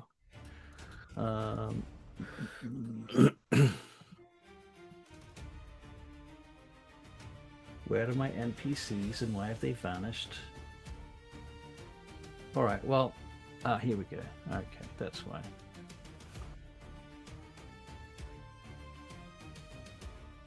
Okay. Do we go up here? Yes. So you're coming up to Thornwall Keep. And as you approach Thornwall Keep, you go past the river gate. And you can see that the river gate is this large pair of gates that have kind of stuck perpetually open.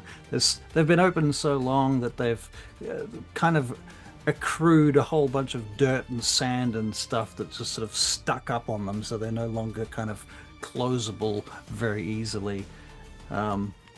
And you head around to the front of the actual keep itself, and you find Darrett outside, and he looks up. There you are. Good morning. Good morning, Good Darrett. morning. Morning. Surprised to see morning. you here this morning.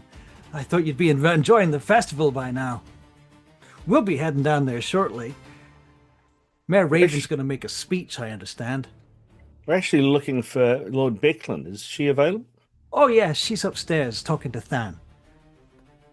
Why don't you come in?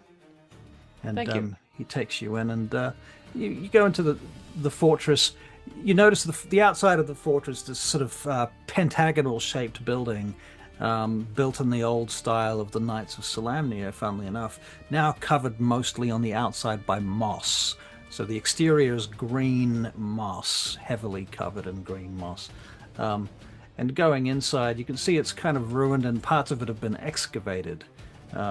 So you start getting the impression that Becklin and Darrett live here, and they've been sort of slowly fixing it up over the time that they've been here. And I think, Vinus, you've been here before, probably, a couple of times over the years. And Isa, you might have even popped in here with your father when you were a child.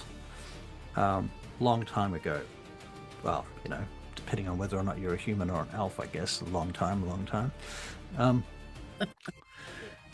All right, so you head inside and you find Darrett calls out, and Becklin comes down, and she's, unlike yesterday where she was dressed in her full plate armor, she's just wearing like simple clothes and robes and a shirt and what have you, a simple tabard. She's strapping a sword onto her hilt, onto her waist as she comes down the stairs towards you. Her blonde hair tied back and wound up into braids behind her head. She comes down the steps around towards you. You see there's a library downstairs with a bunch of scrolls and old books and things as well. You notice a table over the other side that has old relics that look like old Solamnic stuff. Broken sword hilts and helmets and things. And Vinus, you haven't seen half of this stuff because it's been a while since you've been here. Things have changed a bit since you've last come, as with you, Isa. And she steps down to the bottom. Wasn't expecting to see you all here this morning. I was just getting ready for the festival. Trying to convince Darrett here he should enter the pie eating contest. Funny you should say that. We were doing the same last night. You mentioned that. That's why I thought it would be a good idea too. Now he really resents me. I'm sure he doesn't, my lady. No, my lady, I would never resent you. You know that. I'm shush, Darrett. Now, listen. You should take some lessons from Lord Vinus here. He's seen things. He's been well, anyway, I don't want to get sidetracked. Well, on You're that, here Lord for- Becklin, That was what I wanted to talk to you about. It's what we wanted to talk to you about. Oh, yes. So, Darrett last night showed us Ispin's body. He mentioned that too. What do you understand about the way that Ispin passed? And apparently he was talking about some sort of lizard folk. Have you heard any? Did you put any stock in this? Have you heard anything, any other reports of these sort of creatures being seen in the area? We haven't had any lizard folk that I've had any reports of. You hear stories about all sorts, let's be fair, but nothing like that.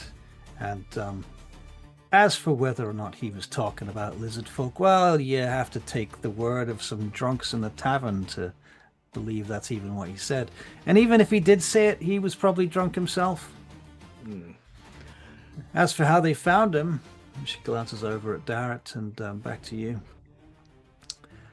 I take their word for it. They found him in the woods. He was laid out, seemed to be dead. Not a sign on him. No sign of death. They said it was probably natural causes. I mean, he was old. Some 70 years by now. It was about his time. He went quietly by the looks. Lord Becklin, the reason I bring this to you is because we encountered something that we've never seen before on our way here. I would describe them as gargoyles made flesh, but I can understand how someone may have called them lizard folk. I could certainly just see them just being described as lizard folk with wings. Indeed. You encountered such a thing? Yes. We battled such a thing twice. Twice, you say? Yes. What is Why? it? 3 times if you count the time at night. True. Well, that's disturbing. They're I'll take your unusual. word for it. How many of them Unusual. were there? 4, 5. Seemed to be different sorts. One, when we killed it, it released a gas that paralyzed me for a moment. And then it passed. Never seen the likes, and then it turns to dust, so there is no body left. That sounds The frightening. the other type we encountered on its death exploded into some sort of acid, or I guess. Can't say I know anything about it. I've not seen anything in any lore anywhere mentioning anything like this. Perhaps some evil wizard has produced these things. Perhaps they're... I mean, I've heard rumors of people claiming that there's spied dragons about and whatnot in far-flung places. I've heard stories of armies on the march, and all stories, nothing of any substance. But you telling me this sends a shiver down my spine. Best we Well, keep a lookout then.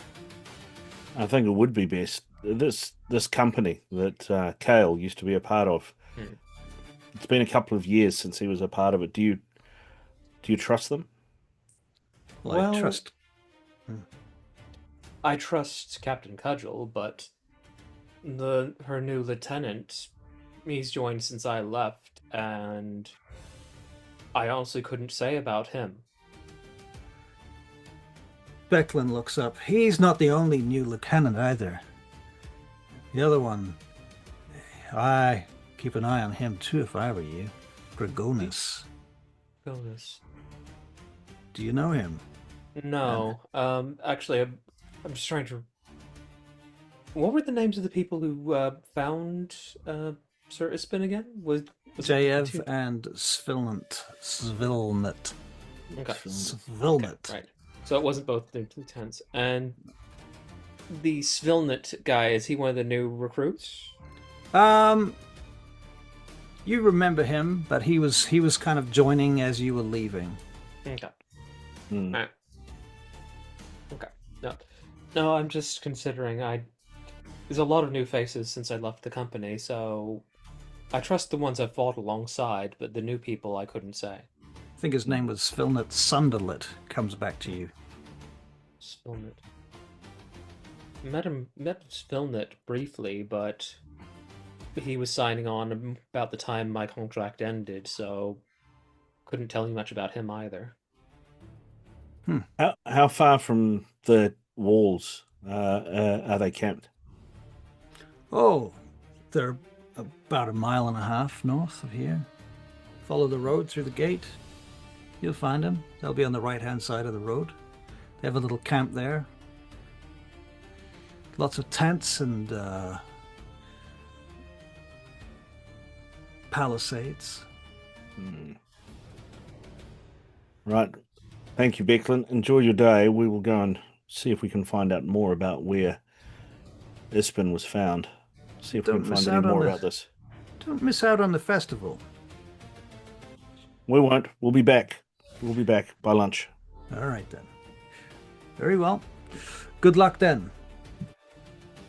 Darrett, now, what were you telling me about those cabbages? All right, so off you go. Right. So we head. So we're going to head out of town. Is that what we're doing, everybody? Yep. Yep. Right, so where exactly were you going? You're heading to the camp, are you? Is that your Yeah. generic We want. general wanna- plan? Kind of. We want to find where they found the body and have a look around. Basically, I think is the gist, isn't it? Yeah. How are you planning to find where they found the body? Do you have directions for that? Well, that's kind of why we're going to You the camp find- to ask, isn't I it? see. Okay. Yeah. Yeah. Find a guide. Yeah. Go to-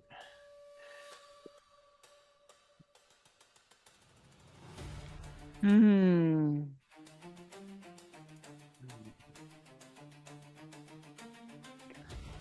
Hmm. Hmm. Hmm. Well,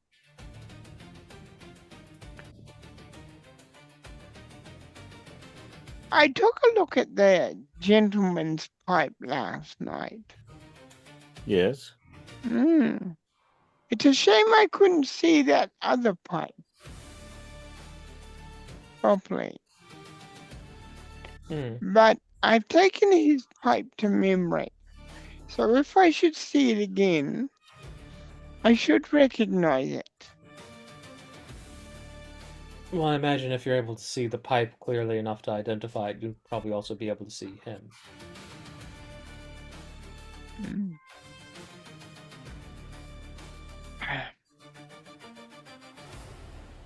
I've been thinking about.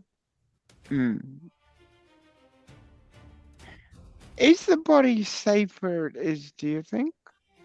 I think so. It's a- Well, Honestly, where didn't- exactly would you propose moving it to if we were to relocate it? No, there's no place that I can think of to put it but there. But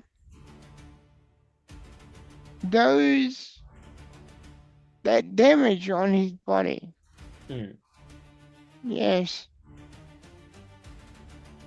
I think we need to be careful about not mentioning that we've seen it. We need to have some sort of cover story or such like for why we want to see where he was found. Should we take a wreath from the town and say we want to lay a wreath where he passed? Something like that. Flowers. How about flowers? Hmm. Seems as good a plan as any. He was a Knight of the Rose, wasn't he? I believe so. There you go. There are. Roses. Oh, there you are.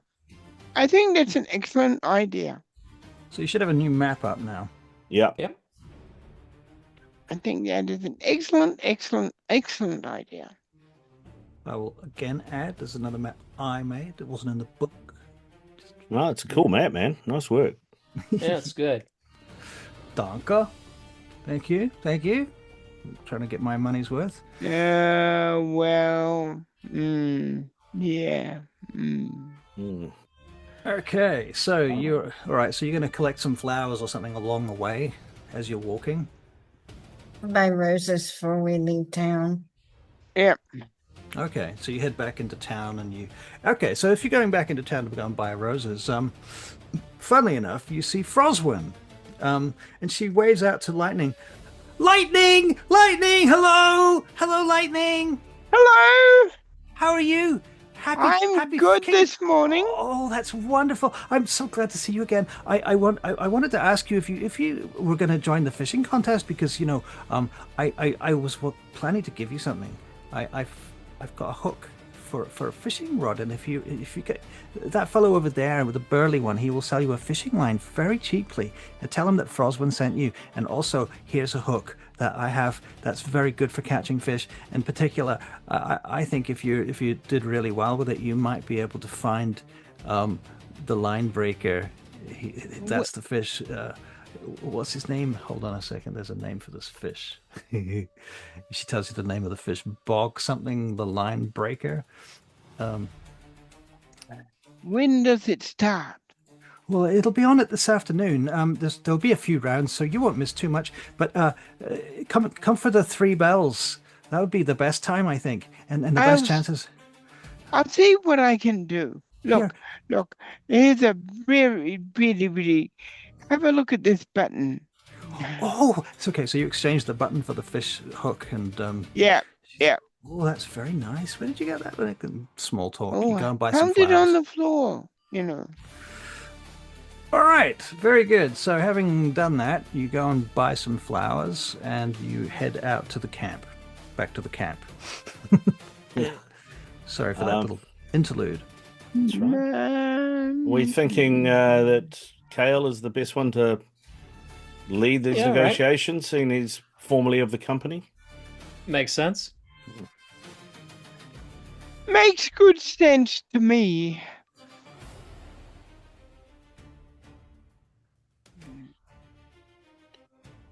Oh, don't worry. If they drop anything, I'll make sure to pick it up for them.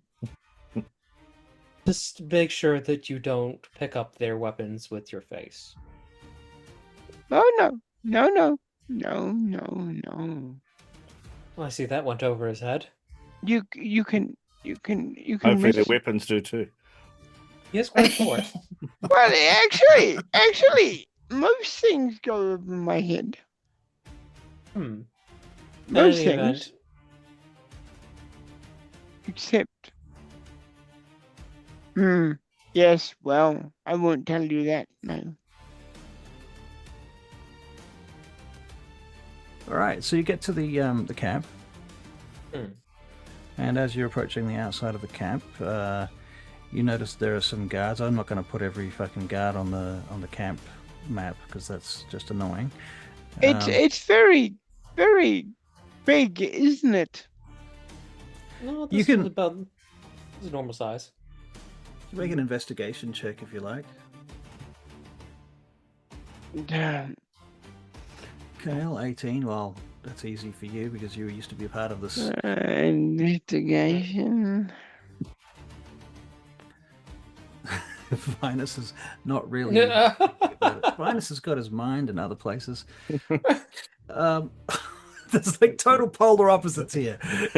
Isaac gets a natural 20 for 25, and it really wasn't all that important, but okay. There's first of all, you notice that there is a large tent by the entranceway, which seems to be where messengers seem to be hanging out and coming and going from. You also are able to sort of ascertain that there's probably about 24 members of this camp staying here at any given time. You can see the big tent at the back is probably the mess hall. In fact, Kale, you know it's the mess hall because it's the same fucking tent. And the other tent, the one down here a little bit lower, you think that's the main command tent. There is, however, another tent up here, which, Kale, you're not familiar with. It seems to be new. That's new. So as you get to the entranceway, you sort of start coming in, and one of the guards comes out to greet you. Hello, lads. Hello. In fact, Morning. Greetings. Morning. And how might we serve you, my lords and lady? Is this somebody that I know from when I was in the company? I was just thinking about that. Hello.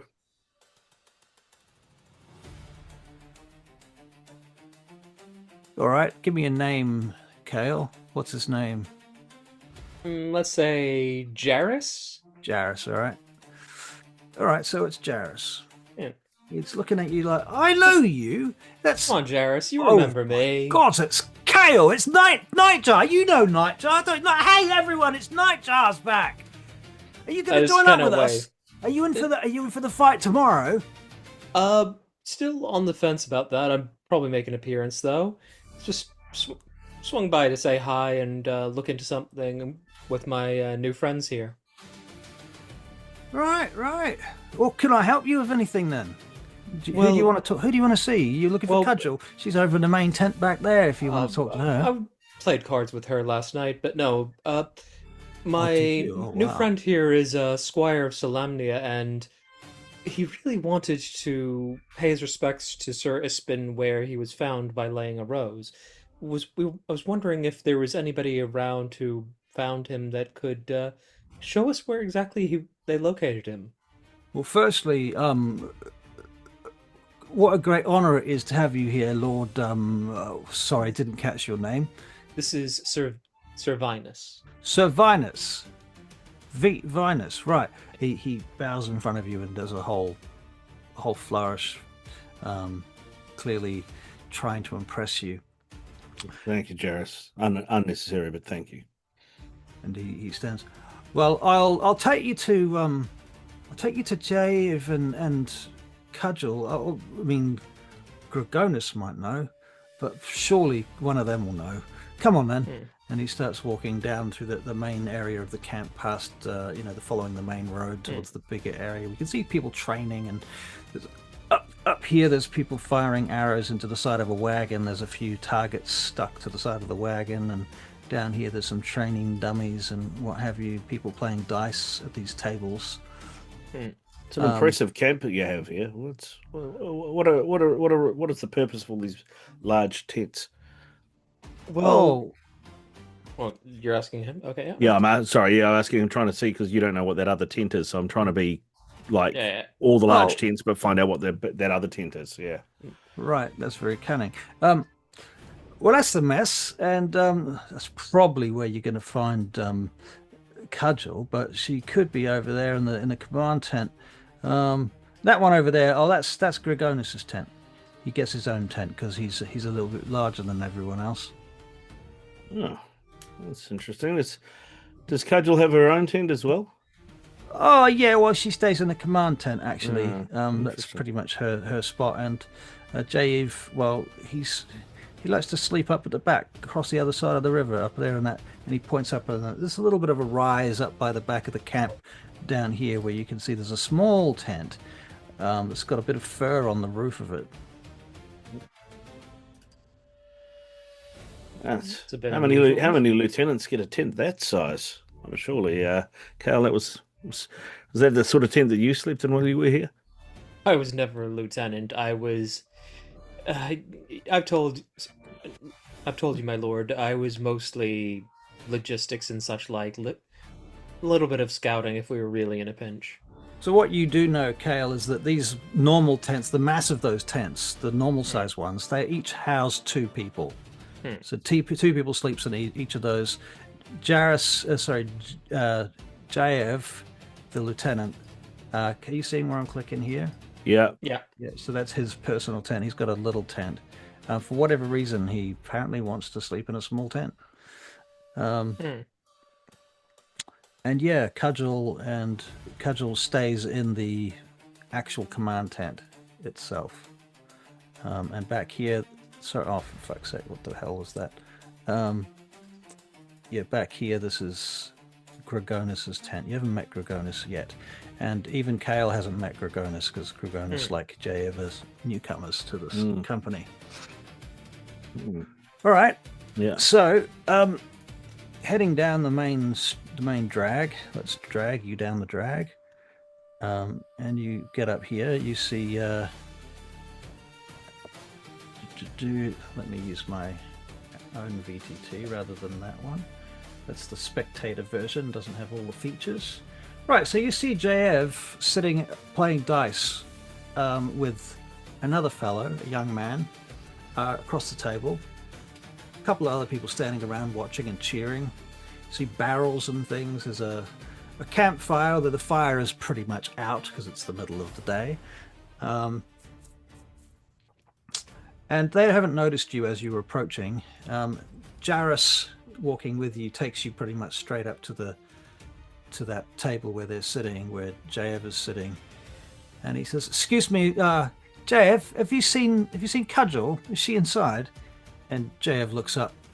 He looks up and sees the four of you. He leans back from his table.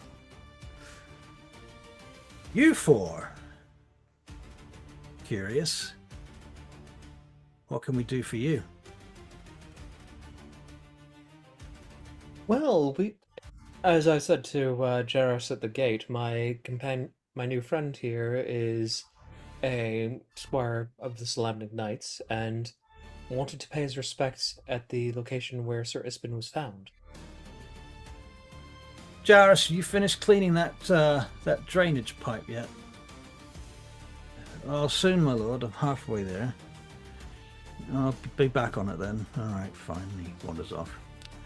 "You want to pay your respects to Ispin, huh? Well, you're in luck because he looks across the table to the other guy sitting there. This is the man that found him." And the other fellow across the table looks over at you.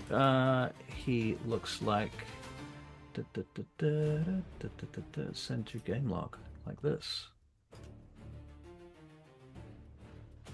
Kinda. But you can. I hadn't thought about that. That's an interesting fact. All right, just don't worry about it too much. Don't look too closely. Nothing to see here. Nothing to see. Nothing to see. And so, Sylvette, is it? Svilnet is how Svilnet. That's how I've been saying it. You would probably know. Well, it's spelled Svilnt. Zvilt. Svilnt. Yeah, something like that. Yeah. Anyway, I'll go with whatever happens. Go and say it however you want. I'm not going to be too concerned. Svilt, as Ispin Greenshield was a member of the Solemnic Knights and of the Order of the Rose. It is part of our custom to lay a rose in remembrance of where they fell, whether it be in battle or elsewise, and we would just like to do that before his funeral this evening. He nods and he looks over at JF, like sort of asking for permission to speak, and JF, he taps the table. He says, "We'll finish our game later, Svelte. You can keep this round." And JF stands up and steps back a few paces, and he takes out his pipe and starts lighting his pipe. Barry, you can make an insight check. Okay. Svelte rises slowly from the table. He says, "Well, I suppose I'll get my things then." And he says, "Do I need to ask Cudgel about this?" And JF looks over at him and he says, "I'll tell Cudgel. It'll be fine." 20. You got a 20 for your insight check. Yeah. Gary, the guy's pose, his shape, his angle of his shoulders, his stance, all match perfectly what you saw the night before through the window. As he lights his pipe, he has the same little flick. He does the same actions. He stands in the same way, his head in the same angle. It's all exactly the same. You don't know his face, but that's the guy that lit that pipe. I'll take note of that and keep it to myself for a while. Okay. All right, so Svel goes off and he goes and grabs some stuff, and JF stands there for a minute. And as this conversation's going on, the larger tent below, out comes Cudgel and somebody else. Some large individual you would consider a half ogre, who looks like this. Cudgel comes wandering over to you with this half ogre in your direction. Well, well, well, she says. Back again, eh, Kale? Couldn't keep away. Have you come to sign up, have you? Brought your friends? No, as Not much sure as I we would have love enough to, tents for all of you. Just saying hi to a few people, Captain. My new friend here wanted to pay his respects at where Sir Ispin was found. The half ogre takes a few steps towards you. Who's this then? He says to Cudgel. That's Kale. He used to be a member of our company. And these three friends of his come up to town all the way for the funeral. I see. So, long as you're here then, don't be distracting our men from their jobs. Everyone's got a job to do. Understand? Of course. Right. Right, Cudgel, I've got work to do myself. And he starts heading off towards the gate. I just say to Cudgel, where'd you find him? Oh, he's a good one. You should see the axe that when he swings. Oh my God! Clean off. Oh. I can believe it, but how much does he eat? Less than you. Now that's impressive. Less than me. You know how little I eat. All right, I might be lying there. I might be lying. To be fair, well, I shouldn't talk about him in front of the men. All right, well, what are you doing up here anyway? JF steps and he says, oh, this lot came up here looking for a guide to take them out to Ispin's place of departure so they could lay a rose. Is that right? She says. Oh, well. What's Svilnet that... Jesus. What's Svilnet that found him? Did you point him out? Oh, yes. It's all done. All right, then. Well, I'll see you down at the festival. I'll be there later. I'll be there tonight for the send-off. It's going to be quite the thing. Everyone's going to be there on boats out on the water. I can't wait to see Lanterns and whatnot, I hear. We'll be meeting up at the Brass Crab around 7 bells. We will see you there and appreciate again you allowing your man to come with us to show us where Ispin was found so we can lay a rose in respect for a Knight of the Order of the Rose. As you will. Well, good luck then, and gods be with you. What gods are left?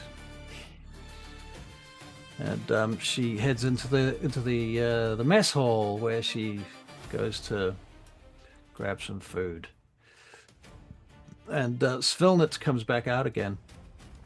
All right, I'm ready to take you wherever you want to go. You want to see where I found him, do you? Please. Yeah, please. All right, so he leads you out of town. Now, to be fair, I don't have a map for this one because I didn't know you were going to pull this shit on me. I mean, well, we didn't... no. It's great. I love it. Okay, so what I do have, though, is for such occasions. Generic map number 3? Exactly. We have the fake vinyl mat, which needs to be cleaned, apparently. I've seen this before. You've seen this before, haven't you? Yeah, this is for actually, don't even just take off the tokens we don't need anymore. Right. We don't need the wagon, and we don't need the giant ox. We don't need the dead guys. We do need an ISA, though. We do need an ISA. Okay. And we do need his zit. Oh, Isa's already on there, but she's hidden. Here we go. Yeah. Okay, I don't know why she's hidden. That was weird. Because she All was right. off doing her test. Yeah, that makes sense. Okay, so you guys, you're going to go for a bit of a wander with Svelnet. All right. Very good. So he takes you for about a good half an hour through the trees and along the road and off the beaten path a bit. And he's mostly pretty much quiet the whole time. As you're traveling along, he occasionally asks you some mundane questions about, where you're from, and, he's trying to be somewhat polite at the very least. And this is your chance to ask him any questions if you so desire. So you're tramping along through the woods. So, Svelnet, how long have you been with the company? Oh, he looks up at you, Kale. He says, "Well, I joined about the time that you were leaving. We only met once or twice, if I recall. So how long do you Yes. think that would have been? A year or two? Maybe. Oh, it's be at least 3. Oh, I don't really keep a lot track. It's been quite busy lately. That's fair enough. What sort of jobs has the company been taking on recently? Oh, there's been some banditry down south. Of course there is. Of course there is, yeah. And got a few jobs that mostly bodyguarding and guarding caravans, that type of thing. Yeah. The caravan ones aren't so bad. Usually your presence is enough to deter anyone from trying anything stupid. Becklin, you know Becklin? I We've imagine met. you must, yeah. She managed to get some money from, I don't know which town it is that she comes from, but apparently she's our, what you call it, Sponsor? Solamnic presence here in Ah. Vogler. And so they have a certain amount of cash to spend on the security of the town. So I suppose sponsor is not too far off the mark there. How long has your new lieutenant been part of the group? He seems an odd fit. Which one are you talking about? They're both odd fits. The You mean- larger of the two. Oh, Gregonus. He smiles. He's a tough cookie, Gregonus. You don't want to cross him. Seen him split a man's fucking skull with an axe just for cheating in a card game. He's a hard man, I'll tell you, but and he's tight on discipline. I think that's why Cudgel likes him. And I don't know too much about it, but I hear that she keeps him around because of his intimidation factor. Well, I mean, I'd say most people would have their wits at least would prefer not to pick a fight with him. Well, watch out just up here too. There's a beehive just hidden in those trees. Be careful not to fall on it. It's like I look at What? lightning. Where? Lightning? No, stay away from the beehive. You cannot. You are not going to find any honey in there. None that you want. You will find a lot of angry bees, and they will be angry at you in particular. Oh, all right. I'll take your advice to heart. Yes, Well, better than taking bee stings to your face. that is true. That is true. All right, so trapping through the forest, past the beehive, eventually you come out into this clearing, and there's this long log that crosses over this stream of water that's passing through here. It's very idyllic. And you're up a little bit higher now, and you can see back down to Vogler through the trees, and there's a couple of hills and things between here and Vogler, but you can just barely make out the town in the distance behind you. You can see the Fort Thornwall, which is where you came from, where you met Becklin just previously. The big mossy tower, 3-story high Solamnic tower. And out here in the forest, suddenly Svelnet just stops walking. Oh, this is it. Found him there on the log. He's lying down. If I recall, his hand was open. Like, yeah. It's, he looked Go over to the log and look around. All right. Do you want to make a survival check? Yeah. Anybody Look around too. Yeah, Alright. I'll do survival as well. Actually, you know what? I will help. Okay, lightning already rolled pretty well. Okay, I'll just do my own.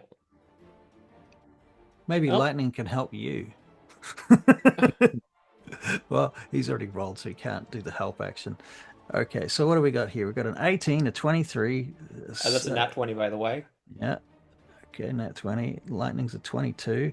And Isa a 10. Not the best, but that's all right. You're surrounded by wood-hardy people who apparently know how to do tracking and things. You're a wizard. What do you care about footprints? Looking at spell components, looking for You look, moss. right. You're looking for moss. That makes sense, doesn't it? You're like, oh, Spell I need components. some of that. Exactly. You're like picking up bits of moss and some flowers you can Grow grind some into. moss and flowers. Perfect. Flatten grass. Love She it. doesn't know anything about that. Perfect. Well, as for everybody else, natural 20 and a 22 and an 18. Those are some pretty good numbers. You find some footprints trailing through the back of the clearing. You find 2 sets of footprints, actually. One of them is older. I'm going to draw them on for you, because why not? Draw. Get the brush tool. All right, so let's just put our log in. This is our log. There's a stream that cuts through here, like so. Did you follow that? I haven't seen the stream yet. It's a red line. Oh, I thought that was the log. Well, Yeah. well, hold on, let me undo it, because I did the stream in red and it didn't. Let's put it in blue just to make it clearer. Okay, stream goes. Okay, do you see that? Oh yeah, Yep. yeah. Okay, it's not very wide, it's just a bit of running water that goes through there. Now, footprints number 1, I will put them in bright yellow. And these are old footprints, and they kind of circle around here. Obviously, I'm not going to draw every single footprint, so you kind of get the gist that they kind of go this way, and that's kind of heads back the way that you came. Okay, and there's also footprints from that direction coming in this way as well. And these all look like they look like booted human footprints. Kale, what did you get? You got a Nat 20. nat 20. You notice the footprints. You see one of these sets of footprints looks like Svelnet's boots, which makes sense. And it looks like he came here, found something, and then walked out carrying something heavy. Is the impression that you have. He came here with someone else, but that's the impression you're getting from the timing of when they were there, how old these prints look. It looks to you like he came here with someone else, somebody that nobody's mentioned before. Well, didn't they say 2 people found Sir Ispen? They did actually, yes, that's true. In fact, I think they said it was J. Evans Svelnet, didn't they? They did. And J. Ev kind of pushed it off to Svelnet because apparently he didn't want to walk out in the woods. So, Svelnet, these look like your tracks and JF's? Yeah, that sounds about right. Now, the other thing that you find after further investigation, and maybe this is the part that Lightning finds, while you guys are doing that investigation, Lightning's doing his own investigation. And Lightning, you find some tracks that go through over here in the back in green. I just drew them in green back here. Okay. And they look like big clawed feet. And they just cut through the back of the mud, just stomp, stomp, stomp, stomp, stomp through the back of the clearing in the mud.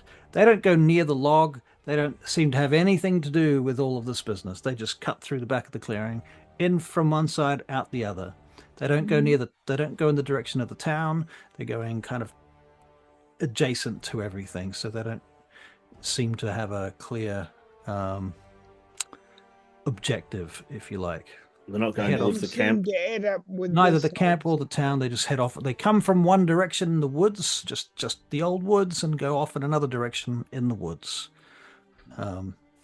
Pretty much north is the general gist of that. In the distance, you hear the second bell ring from the town.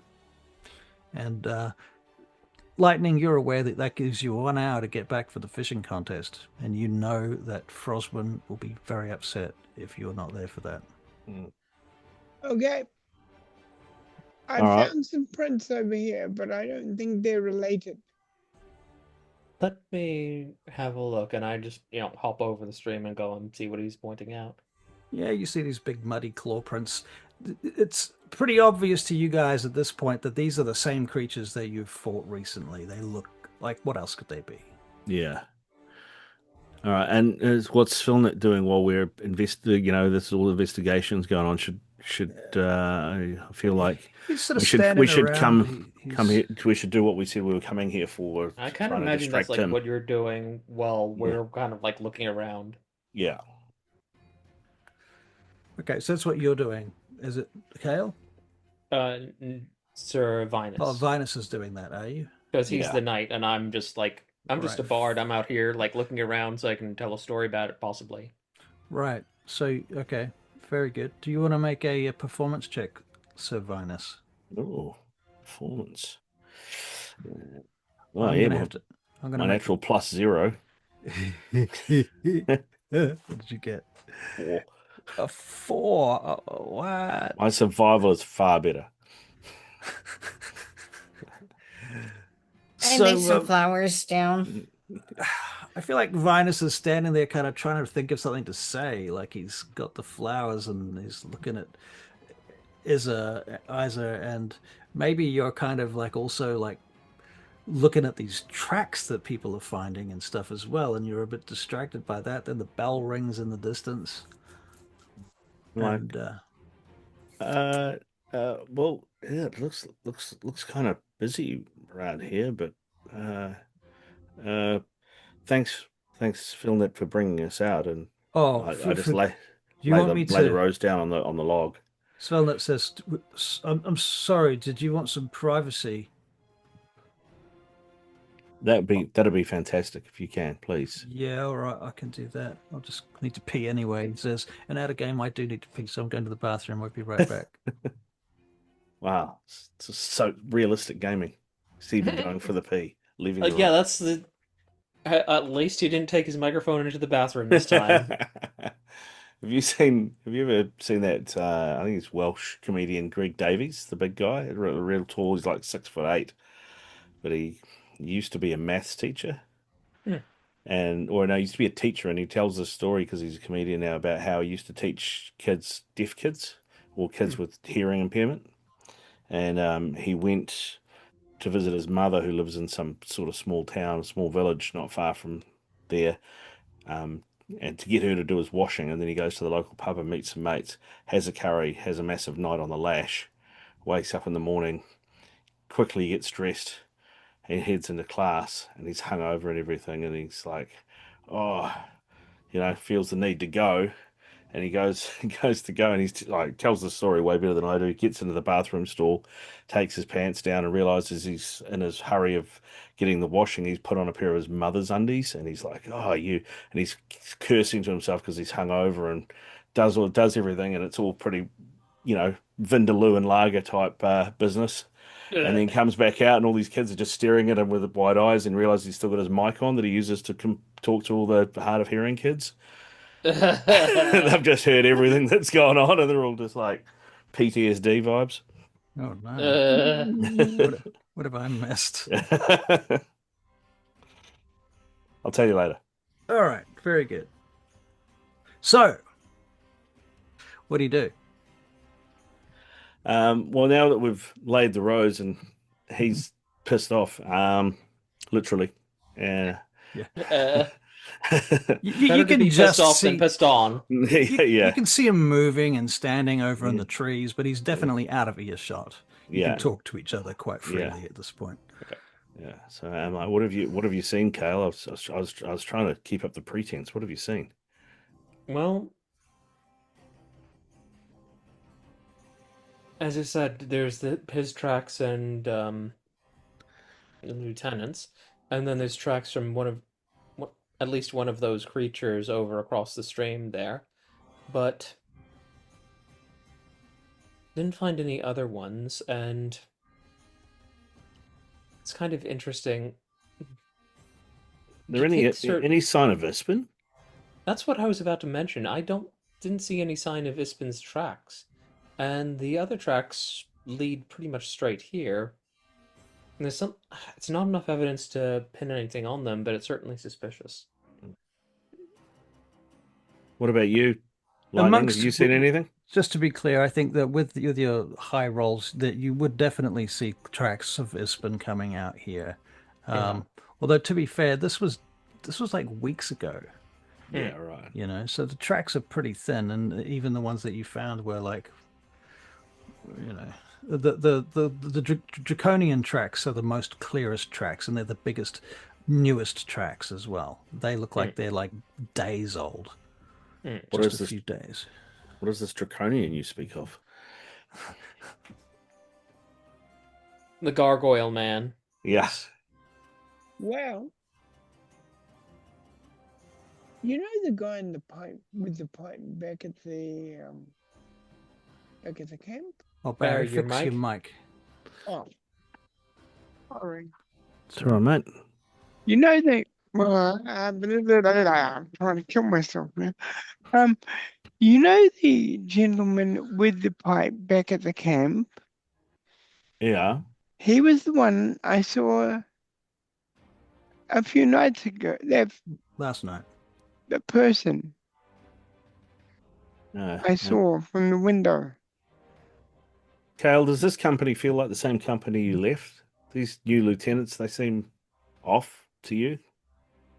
Or is this just mercenary life? Hard to say without spending more time around them. I mean, people leave, you get new people join. The captain is still the same as she ever was. Without spending more time around them, it's really hard to say, but I don't know. Something about that, the new lieutenants, I don't know. I get a bad feeling about it, but nothing solid. Nothing we can. In any event, I think we probably should, unless there's something else we can do here, we might want to think about getting back to town. Yeah. And I've got to go fishing. All right. So, long story short, then you make your way back to town, and you get there just in time for the fishing contest as people are encroaching down on the docks. And you see Frosman there, and she waves to you. There you are! Oh, I was hoping you were going to make it. I was scared you wouldn't see you. I wondered where you were. I thought perhaps you'd died or something. No, I'm here. So lucky that you're here. Do you still have the fishing, the fish hook I gave you? Yes. Oh, that's good. Now you want to talk to that fellow there. Get yourself a fishing rod. Okay, right. Getting myself a fishing rod. Right. Anyone that wants to enter the fishing competition can spend 1 silver piece. I'll spend 1 silver piece. It's not mine, so I don't care. Yeah. You know what? I'm not expecting to do well, but I'll throw a silver at it.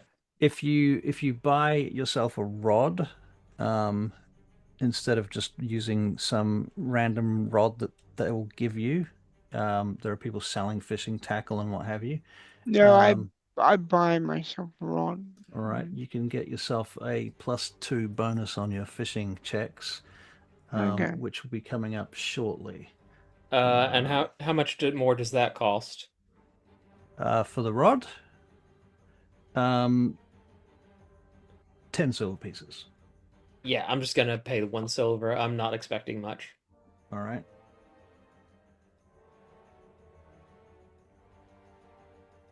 All right. Servinus, are you going to join? I think not. It's been a while since I've been and read the measure through. I'm going to spend some time in my room. Okay. Miss So out on the festival. To be honest, Very well. everything smells of fish, and I'd rather do without. Once this competition is over, I'll keep an eye on Lady Isa in your place, if you'd like. Thank you. I appreciate that. No worries. All right. So the fishing contest. The fishing contest. Those of you who are involved, who's in the contest? Who's lining up? Me? Me. Okay, got that. So just the two of you. I say you're not joining the fishing contest. No. Oh dear. Okay. All right. So those of you that are can roll a d20 to start with.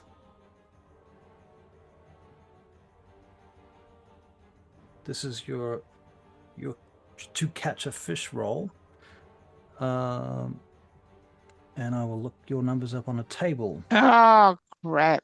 So, Lightning got a 2. But Lightning has +2. And did you buy a rod, Lightning? Yes. So you've spent 18 silver pieces. Okay, cool. So you got a 4, actually. I don't see a check here for you, Kale. I just rolled. It came up on my screen, but it didn't go in the dice log, but I did get a 17. A 17. Okay, so Kale, you got something on your line, and it seems to be quite heavy. Now you need to pull it in, and you can use a athletics check to do that. That's athletics? Yep.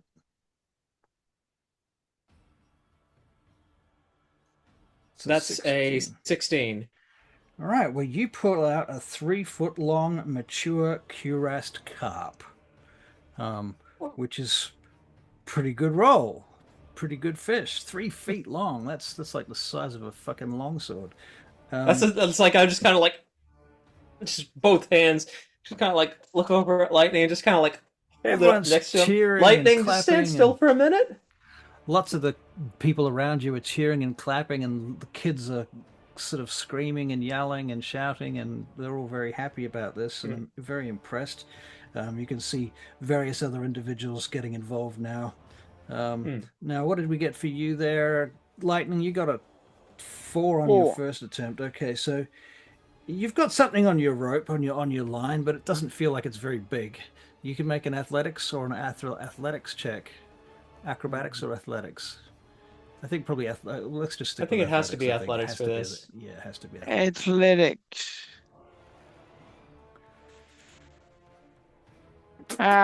No. Oh, your fucking line breaks. The line breaks and your hook. I knew it was caught on something. Your hook disappears. Yep. Okay. Frostwind turns up next to you. She says, "Oh my God, you lost it! You lost it! But you know what? I got another hook. Here, quickly, I'll help you." And she starts helping you, tying the next one on. Let's do this quickly. All right. All right, I'm trying. We've got 10 minutes before the next competition starts. Here we go. All right, so 10 minutes passes, and you guys clearly didn't win that particular round. Although, Kale, you came in about third, I think. And you get a little prize. It's not much. It's, some nominal fishing prize. What might it be? 3 fish pies. 3 fish pies. There you go. That's it. Yeah. 3 fish pies. Perfect. Okay. Lady Isa, are you hungry? Round 2. Sure. Lightning. What? I'd give him I just stick a fish pie in his mouth. Shoves it in his mouth. And Frosman stands there looking at you, Mango! Lightning. You shouldn't talk with your mouth full, she says. No. All right, so I might roll you your die this time, your first dice, which basically this Excuse determines me? which fish you're catching. Excuse me. Yes. You're excused. Okay. Are you going to roll The first, my dice? only the first one. Then you're going to roll the athletics check because the first one is not actually a skill check. It's a Okay, go on. luck check. Go So on. for you, that is a okay. Wow. That is an okay. Okay. All right. I think it's the same as the last one. Okay, cool. All right, so you can make an athletics check. And Kale, let's roll for you. What do you get on your line, if anything? You get a bite, and the bite is not very strong. You can both make your athletics checks. I did mine already. What did you get? 11. Okay. Lightning, you pull out a tiny cuirassed carp about 1 foot long. Wow. 1 foot's still pretty big. Like 1 foot's like that long. Yeah, For a kenda. It's a pretty big fish for a kenda, exactly. And Frosman's over the moon about that. It worked! It worked! Look at that! My hook worked! It did. It did. And what Right. did you get, Kale, for your athletics? 6 on athletics. 6. Oh, that one gets away. Okay. This is my gift to you. We get to the last. Oh, what is that? 14. 14. Okay. All right. So there's a pretty heavy fish on your line there, Kale. Oh, it's me this time? Yeah, I'm mixing yeah. it up. Okay, yeah. Athletics? Okay, yep, athletics. And for That's a 9. also a 14. A 9. It gets away, damn it. Athletics for you there, Kenda friend. Okay. Frienderkend. Frienderkend. A kinder surprise. Is that a 15? Yeah. Yes. You pull in a mature river eel. Is that what it is? What did I get for you in that first roll? Was it 14? Yeah, it's a mature river eel. 1.5 feet long. It's bigger than the last fish, and it's an eel this time. Yeah. And once again, everybody's very impressed. Those of you that are watching the fishing contest or are part of it can make a perception check.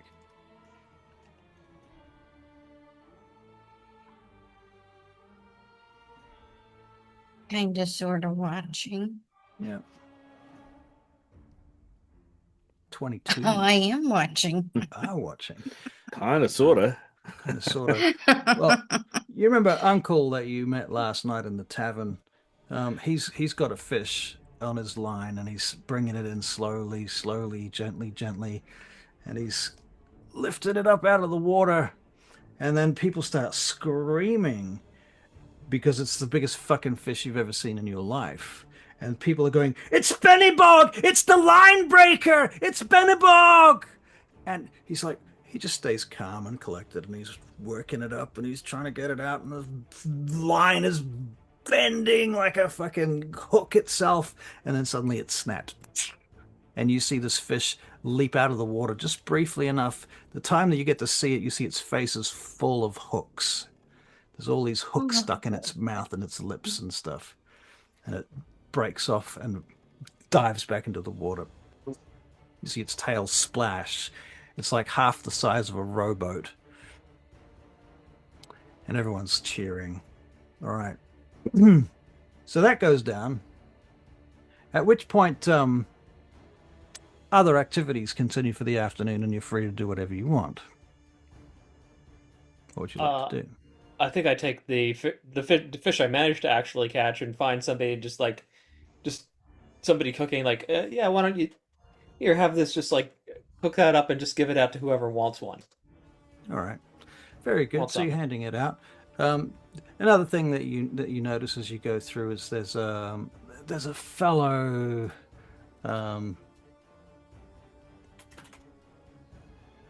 Hold on. You guys can role play for a second while I look something up. Didn't do too Lightning. badly there, Lightning. Well, no, I didn't. No, I didn't. And most of all, my friend is, well, there she is. She's gone off. I let her have my fish. Fair enough. Though I will admit, I'm partial to that battered fish. Yes, you've mentioned that multiple Yes. times now. Lady Isa, were there any contests that you saw that you'd like to participate in? Say that again? I was talking to Lady Isa. Ah, There's like a apple bobbing contest, and you saw the three-legged race earlier, so you missed that, I'm afraid. All the usual stuff that you see at festivals, if you can think of anything. Nothing's taken my interest as of yet. There's someone seems to be painting people up to look like kingfishers, painting their faces with very rough kind of paints and things. You do hear a bunch of kids around the corner as you're on your way through the markets and what have you. And you see a fellow with a bunch of children, and they're painting wooden swords and wooden shields and things. And he's saying, that's right, that's good. Oh, it looks sharp, doesn't it? Very good, well done. Oh, they'll be impressed tomorrow when they hold that up and flash that in the sun. Look like real life Solamnic blades, they do. Well done. And so you see these kids have been basically enticed to help paint up all these wooden weapons and shields for the mock battle that's going to take place upon the morrow. And he looks up at you as you're coming past.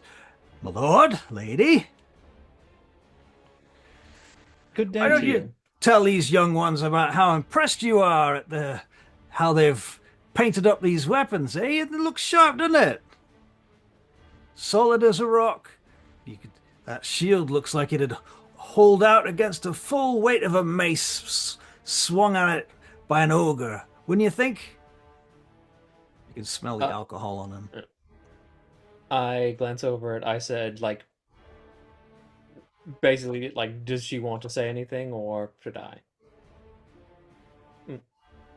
Very, very impressive. I've spent some time around mercenaries, and honestly, in the right light, I wouldn't be able to tell the difference. And as far as ogres go, I don't know if you've been seeing the mercenary company, but they've got a guy half as big as an ogre up there. So He's talking about Gorgonus. I know Gorgonus. I saw him. He's huge.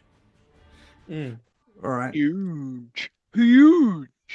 All right. Well, okay. We'll summarize for the rest of the afternoon. Anything else you want to do? Is there anything that you specifically want to do? Anybody? I'm getting bored, so I'm going off to look for adventure. You find Froswin, but where are you going for adventure? What are you looking for? I'm. I've decided I'm going to hang on. Wait a minute. Let me hang on. Yeah. I mean, if you like playing these games, your character's not going to get bored because there's lots of things to do. But I just want to summarize until evening. No. 7 p.m. I'm bored of the fishing. I see. I'm moving on. All right. Well, the fishing contest has finished up. Then they're doing other things. There's Skittles over there. I'll give that a go. All right. Very good. So you were going to play various games across the afternoon. Basically until it gets to about like 6 bells, and then probably start getting ready for this funeral. Yeah. All right. So 6 bells comes around, and you hear the bell ringing. Ding, ding, ding, ding, ding. I'll be back in a minute. Uh-oh. All right. Mm, mm. So, do you need to do anything in preparations for the funeral? Do we need to write speeches, or are we doing that? Or If you have one, or if you want to prepare something. maybe that's kind of what I've been doing while everybody's been fishing. Mm. Well, we've seen your performance skills with the rose back there. That is true. Maybe you should speak on behalf. You're the bard. He's already got his own story to tell, and this is each of us supposed to be going up there and saying something. Yeah.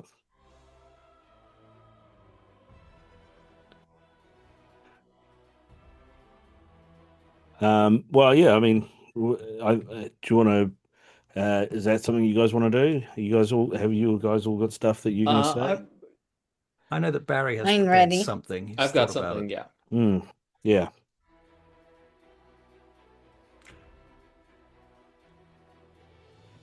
There's no prizes, by the way. Just sorry. For speeches. Yeah, but it could be fun role playing. That's all. Yeah. Cool.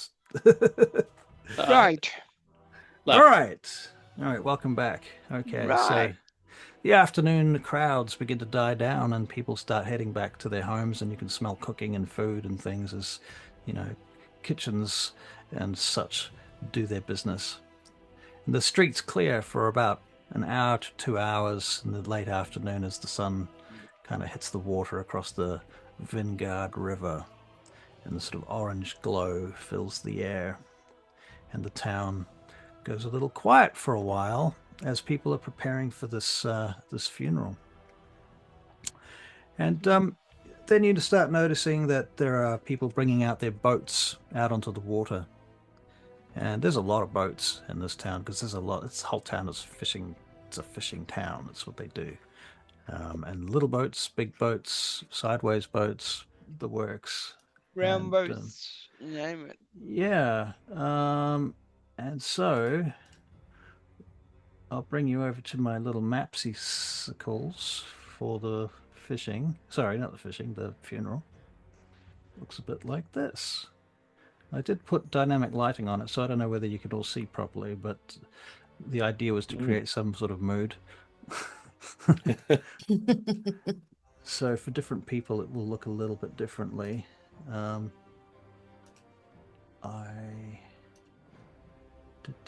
we go. So this, on my screen, you can see how it looks different for different characters depending on your vision. Okay.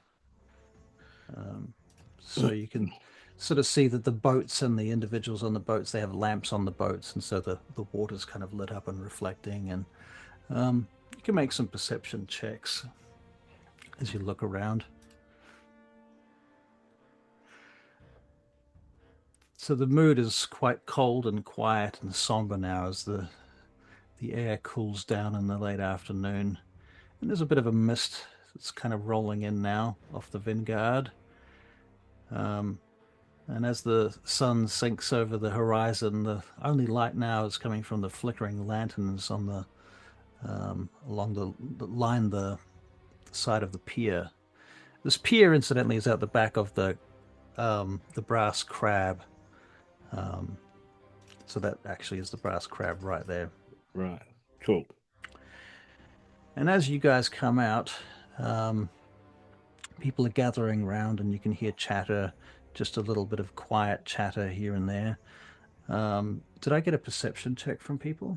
Yep. Yeah. I did. Okay, so we've got Lightning 16, SMNet 19, Vinus is a 9. My goodness. I guess it's all very solemn, and he's being all very solemnic. Kale is a 14. All right. Isa, you notice that, in fact, not just Isa, you and Kale and Lightning, you all notice the Baccharis father and son, Baccharis the elder and Baccharis the younger, over here, standing at the back, muttering to each other and smirking and you know, generally being unpleasant. And you see all these other people sitting around bobbing on their boats and so forth. You've got, who have we got? Let's see, up here. Darrett Highwater. Becklin is in the front and center. Raven, the mayor. Then we've got you guys in the front line because you've been invited all the way for this thing, and you apparently knew him amongst the people in town. You knew him very well. All of you guys were, obviously invited here because of that. Christina, you notice there's a cat, same cat as before, sitting over here. And you also notice that elf with the blue skin is standing back, way back by the tree, the very back of the space. And who else have we got? And let's not forget young Reese. If anyone's forgotten who Reese is the fellow that you met on the road on the way here that was screaming and yelling and terrified because his Solemnic friends had all just been annihilated by scary gargoyle things. So he seems to have recovered enough to actually step out of his room. He spent the whole trip here, freaked out, and then he's been hiding for the last couple of days. And now he's come out for a funeral of all things, so hey, what are you going to do? All right, so you guys come out the front and let's do the thing. Becklin steps forward to the shroud-wrapped boat resting at the docks. She speaks clearly over the lapping sounds of the river water. Ispin Greenshield was a man who defined himself by the size of his heart and the absurdity of his tales. He didn't want us weeping in the dark. He wanted us loud, he wanted us rowdy, and he wanted us telling the kind of stories that would make a Solemnic night blush. She looks over at you, Vinus. We send him to Habakkuk now, but his spirit stays in every glass that we raise tonight. And she looks down and she indicates for Darrett and Raven to lower the boat into the water. And you notice Darrett's actually having trouble with the thing, and it's got something caught. And he's kind of mucking around with it for a minute. And he looks up, excuse me, who's the closest to Darrett out of you four? Like Isa, me, Lightning, Kale. Which side's Darrett on? Oh no, he's on the other side. He's on the other side, yeah. So he looks up to the four of you as if, maybe one of you can just hold this while I do this thing. Anyone want to help him? I'll step across. Or if you didn't, I was going to nudge you. All right. Yeah. Okay. So all right. So you step across. That feels appropriate. Yeah. You give him an assist, and they lower the boat down into the water, and you can hear people in the distance in the boats. They're singing very low funereal songs as they push him off into the water, and the boat drifts off across the river. And you hear a few tears and a little bit of weeping, but overall people are okay. He's going the way that he wanted to go, apparently. You'll also notice that his body is quite well wrapped as they send him off. All right, so after that happens, Becklin turns to everyone and to Raven, and she says, now we'll head inside, those of us that knew him. Let us drink and tell stories of our friend Ispin Greenshield. And so you head inside back into the Brass Crab, whereupon things start getting rowdy, and the music starts playing, and the stories start flowing, and people start, telling stories about him, and drinking, a lot of drinking. And we'll just move back over there.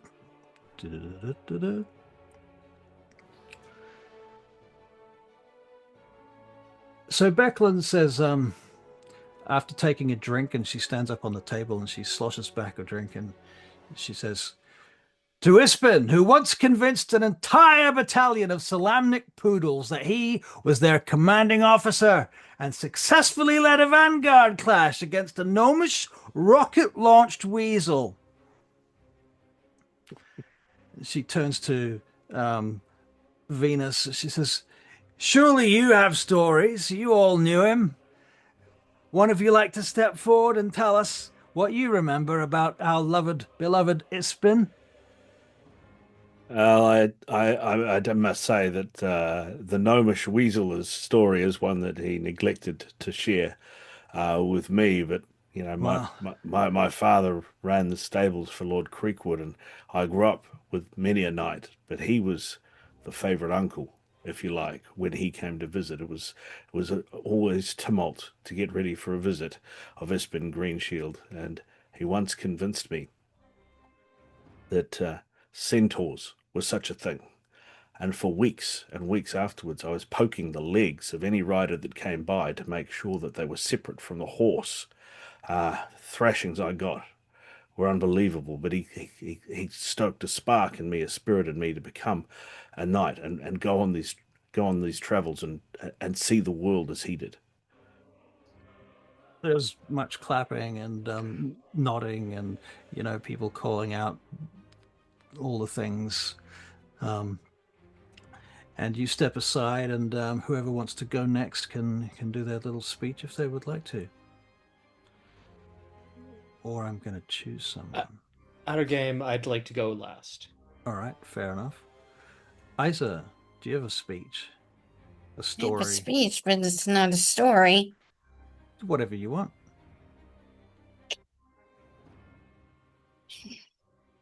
He was my mentor. He was not merely a family friend. He was the kind of man whose wisdom could steady a trembling hand or calm a trembling heart. In a world of clashing steel and uncertain roads, he was wandering.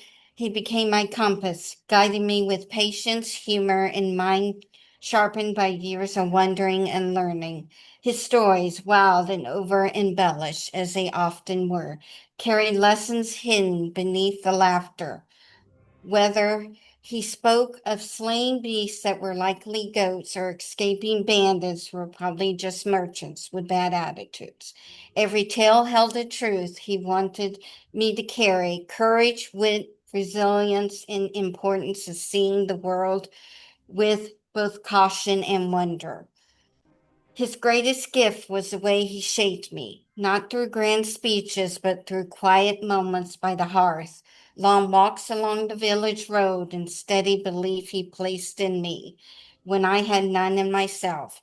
He taught me how to stand firm with firm whispered otherwise, how to find humor even in hardship, and how to turn my own life into a story worth telling. So, as we honor him today, let us keep his spirit alive the way he lived, by sharing the tales, passing on the lessons, and remembering the true mentor is not measured by the size of his adventures, but by the lives he strengthened along the way. Very good. Well done. Yeah, well written. Really well written. Well Thank you. done. Well read. There are tears among the people. I had to hold myself back. All right. So Tears. somebody shoves lightning up on the table. Probably me. Probably you. You lift him up on the table. Give him a slap on the back. Yeah. There you go. It's your turn, lightning. My friend, Espen. Yes, I can truly call him my friend. And that was a privilege. We've spoken about how he taught us things. But also, I speak of the time when he knew he had done something wrong. He knew he had used a person in the wrong way, perhaps, guided them in the wrong way, but he could admit it. Even to me, there was a time when, well, he heard there was a dragon. He sent me into the cave first. He knew me, you see. He knew what a kender was. I went in with all enthusiasm. And fortunately, I didn't find a dragon, but I found a creature that I had never seen before. You see, he knew that I did not know fear as all of you do.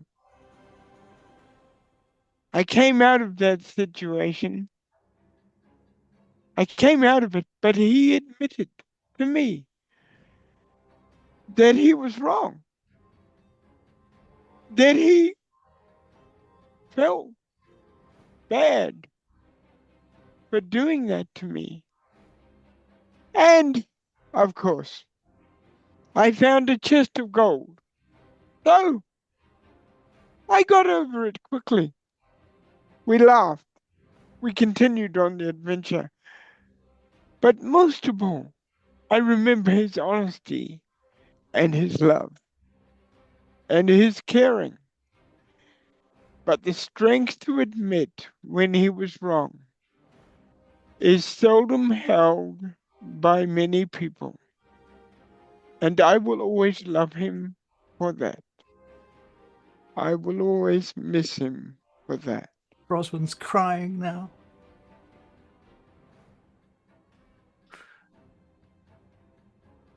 And Well done, well done. Cheers and laughter. Well, not so much laughter, actually. I think you've stunned a lot of people because everyone was expecting the Kender to stand up and tell a really funny story about some nonsense. All right. And do you step down off the table there, Lightning? Yes, I do. Froswin puts her arm around you. Well done. Kale steps up.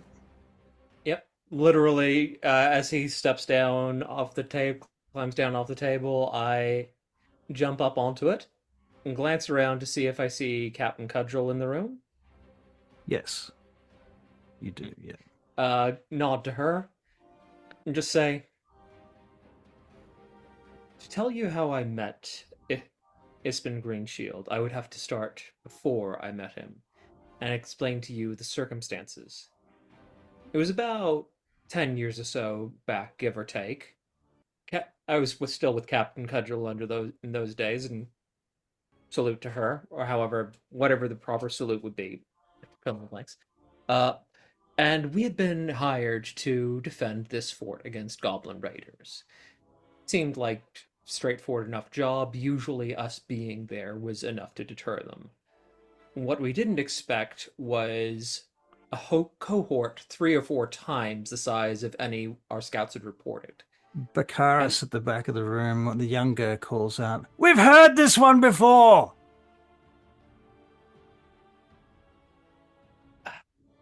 Okay. Anyway, have you heard it from someone who was there? He told it better! You haven't heard it from me, though, because I have a very different perspective.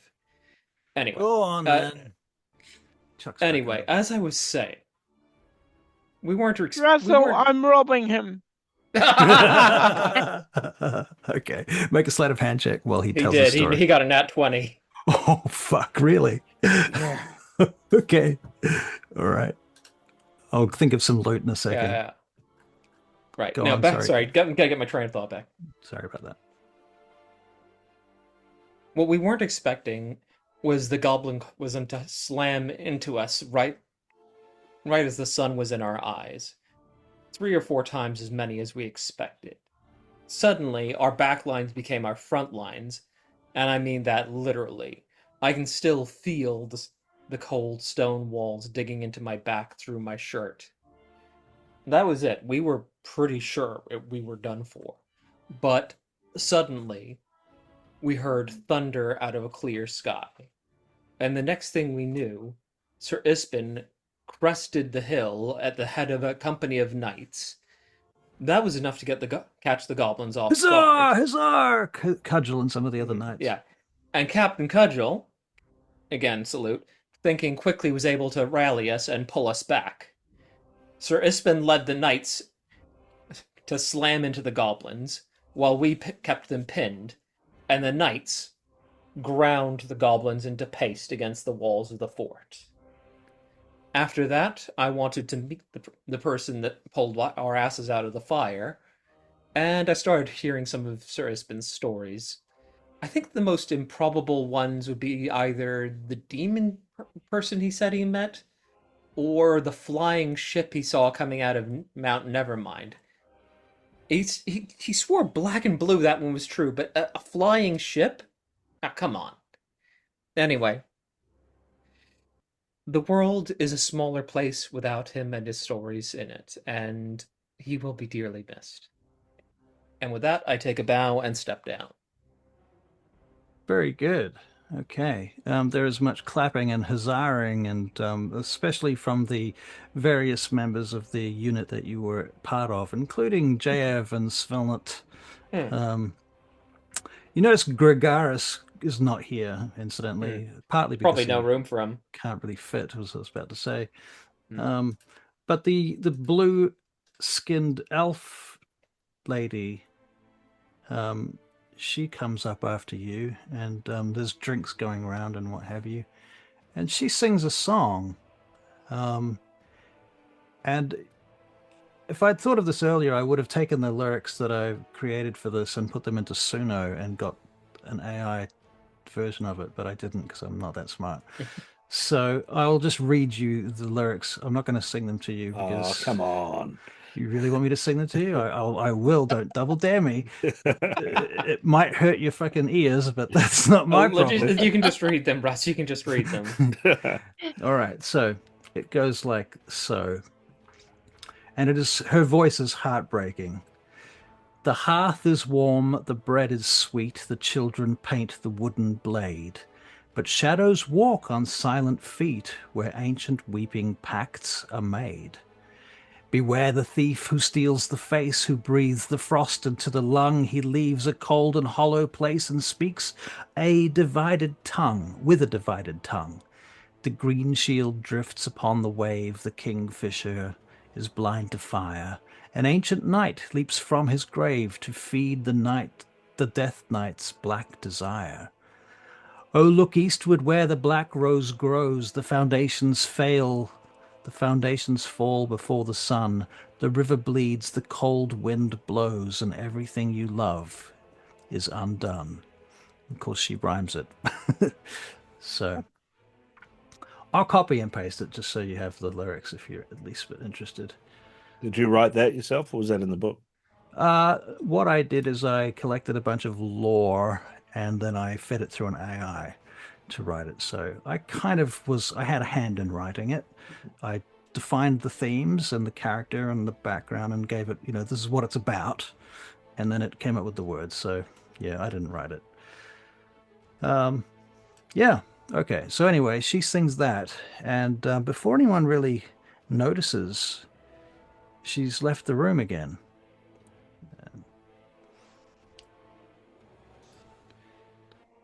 Is there any perception opportunities here? You can make a perception check if you want. Yeah. Given how well I've perceived things up till now.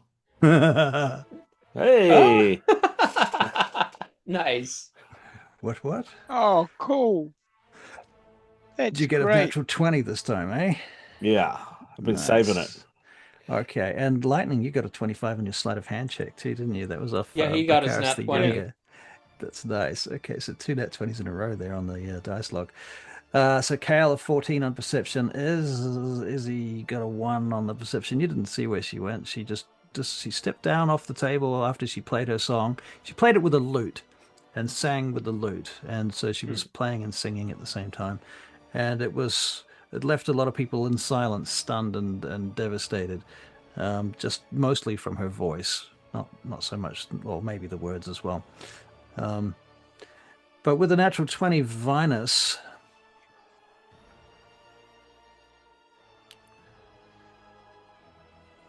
Hello? She steps down from the table, and she steps down below the height of some of the other people in the room. And after that, you don't see her again. Hmm. Do I That's see a black cat at all? no, do not see a Okay. black cat. Right. It's like a blind man in a dark room looking for a black cat that isn't there. Right. Do you at least have a torch? Right. That'd be helpful. Yeah. Right. Okay. Um.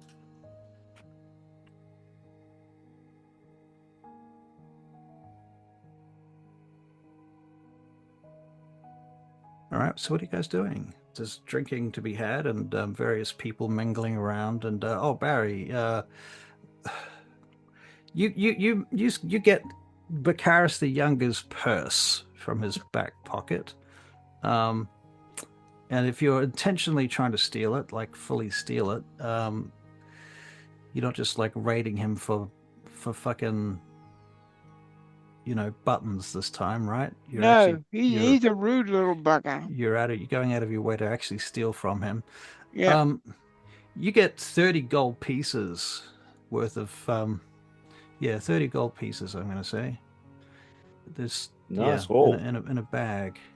It's mixed Okay. currencies, but some of it's in gems and things, but and it's not long before, as the celebration continues on, he starts freaking out and panicking when he realizes that his money's gone. And then when his father realizes that his money's gone, it gets even worse. And then his father takes him outside. And I don't know if you're going to follow up on that, but yeah. In any case, the evening's scheduled events come to an end. And the next event that you hear about is that tomorrow, apparently there's going to be a mock battle up on High Hill, which you are all aware of. Now, I have all this prepped, so if you want to keep going, we can. And this is not a standard game, so I'm happy to play for another hour or something if you want to. It's up to you guys how much time you want to. How do you feel? I don't mind keeping going, but could we just like take a couple-minute break? Yeah, definitely. I wouldn't mind a coffee and such if you want to Yeah. keep going. How does everybody feel about this? Yeah, I'm okay going yeah, on. yeah. I've got to get up at about 5:30, but I could do another half hour or so. Half an hour Half or so? hour, Okay. yeah, half hour to hour. Let me just get something to drink. All right. If Yeah, we've got cool. half an hour to an hour, then I think we can do something useful. Good. Okay. Yeah, Yeah. All cool, right. cool. All right, I'm going to get a Okay. coffee too. Be right back.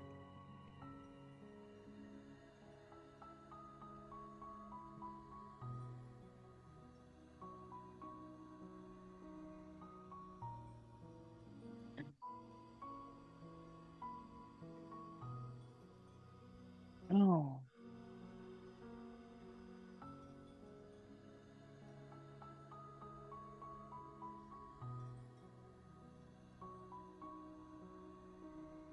Hey, Russell.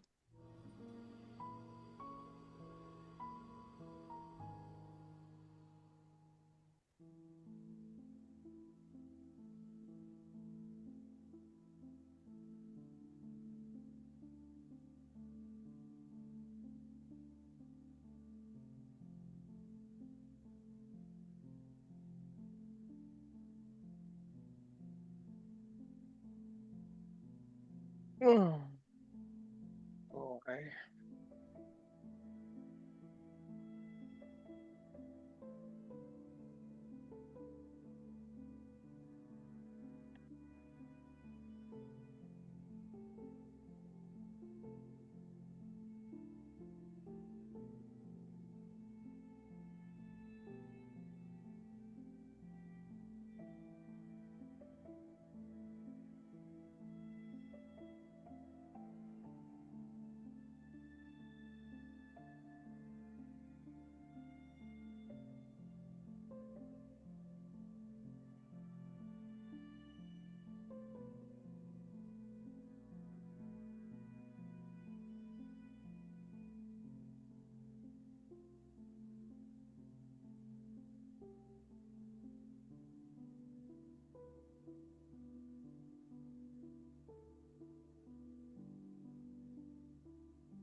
Do, do, do, do.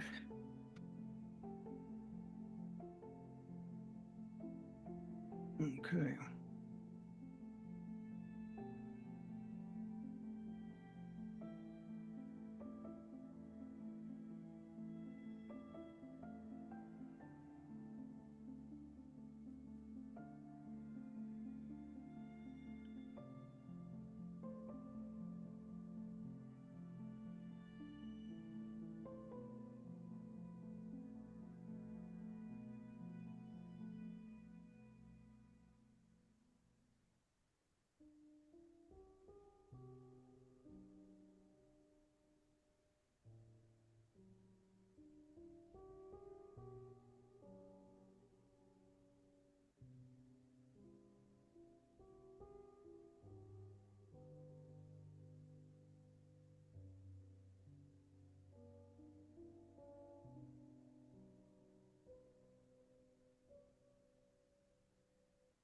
How's your day going, Russ? Good, good. I'm yeah, satisfied with the session so far. It's Hmm, nice. having fun. Yeah. Yeah. We all good? Yep. Yep. I think See, we on Barry. derailed the session a little bit. Yeah, I think we might have. I don't think Russell's mad about it, but we definitely wasn't part of the plan. Oh, well, to be fair, I mean, this is what happens. I I dug a little further into the story and had a really hard think about how to tie a few things together and how I can kind of like what are the underlying themes here? What's the spirit of the story and how can I kind of get to that more effectively than what's in the book? Whilst not disregarding what's in the book. So I've kept everything that's in the book and then added some stuff to it. And this um I'll explain it better to you after we've played through a little bit further into the game so that it's not sort of any spoilers or anything, and then I'll kind of No, fair enough. detail to you what I've been doing with it when Cool. it won't matter. But yeah. Yeah, I didn't expect you to go wandering off looking for where his body was found, so Yeah. yeah. Is Sorry. anybody there? Yes. Yeah, we're all here. Okay.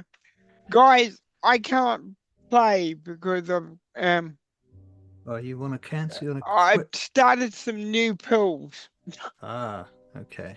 So you think this But is a good you time to? could say I've gone off somewhere. Not really. Not Not really. really? No. Really, no. Okay, come on, give it a go. All right. Okay. All right. So if in that case, we'll do our best to get things on track. Right. Okay. So the evening passes. You guys eventually go to bed. The party Yeah. finishes. There's a very rowdy party, and you all probably wake up with a bit of a headache. You can make a Constitution saving throw to see how bad it is. I'm not going to punish you mechanically for it. What the hell did you roll? A 1. Oh dear. Oh dear. Okay, so Cal, you've got a hangover like hell. Venus has got a bit of a hangover. Lightning's got a hangover. The only one that doesn't have a hangover is Isa. So that's good. It's this is the last time I let the captain talk me into a drinking competition. That was a competition you were never going to win. She's a dwarf. Yeah, I know, but she's I very tried to tell persuasive. him that, but he wouldn't listen. She ordered me to, and I lived with those mercenaries for so long. I can't not follow her orders when she yells at me like that. That's good to know. How long do you have to travel with me before I can get that to happen? Oh, Right. you know, just was with them for what, like over a decade, so you know that's a good start. Yeah, right. Okay. Right, so you rise the following day and you have breakfast and you spend the first half of the day basically wandering around doing whatever you want to do. You can fill me in on that when you wish. Unless there's something super urgent that you want to get done, I'm going to move ahead to about midday when you join this parade, whereupon pretty much the whole town heads up out through the back gates, up through that gate that you went out, and follows that road all the way out towards the mercenary camp, but turns off left instead of right to the mercenary camp a little bit earlier than there, heading up to a place called High Hill. And as you approach High Hill, I actually do have a map of High Hill, so we'll pull that out of my ass. Let me see. And as you're heading up there, the people of Vogler who are coming with you, which is most of them, they have like a couple of carts and wagons and things where they're bringing all these fake mock swords and shields and things. And everyone's quite excited about all of this stuff. There's a lot of chit chat and so forth. And eventually you get up to the top and everybody's sort of standing around, and Mayor Raven calls everybody together. All right, right. She calls out. She says, all right, gather round, listen up. Before we sound the trumpet, let's review the maneuvers so we don't have any repeat of last year's broken ribs, all right?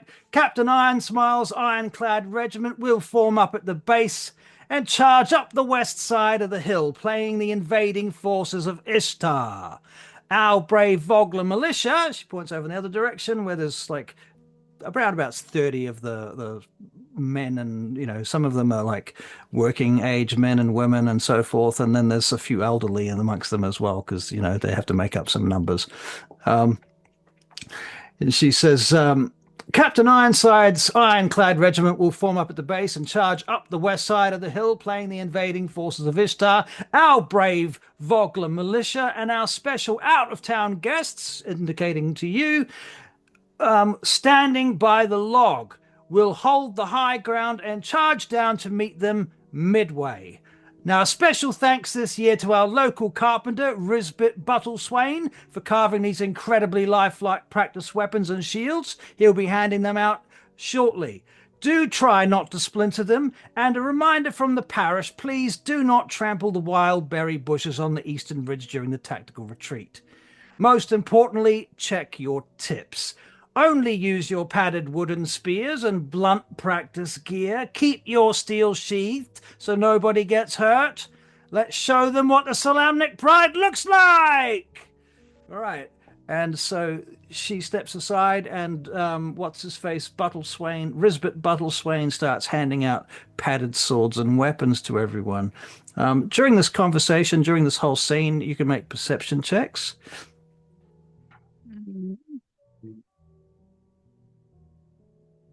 Let's see. That was a... No, I didn't see that. Let me go back to there. It's a grade of 6. Izza got a 6. Oh dear. Let me scroll to the Yeah. bottom. Yep, a 6. Okay. Oh, Lightning got a 20. Vinus got a 17. Kale for a 13. Okay. Okay, so Isa, you're listening to the speech. You're not really looking around too much, not paying too much attention, just sort of going along with the vibe at the moment. Oh, look, there's some spell components.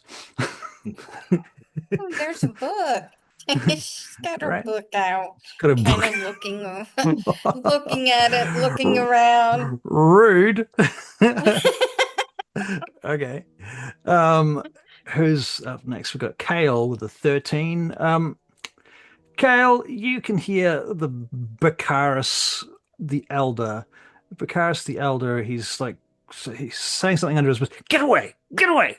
Start! Get away! Get away! And then you can hear this. And looking around, you see that Baccharis the Elder is being fucking attacked by a bumblebee. And he's trying to swat it away without making too much noise. And he's having a bit of a hard time there. Vinus, you notice all of these things, thus described so far.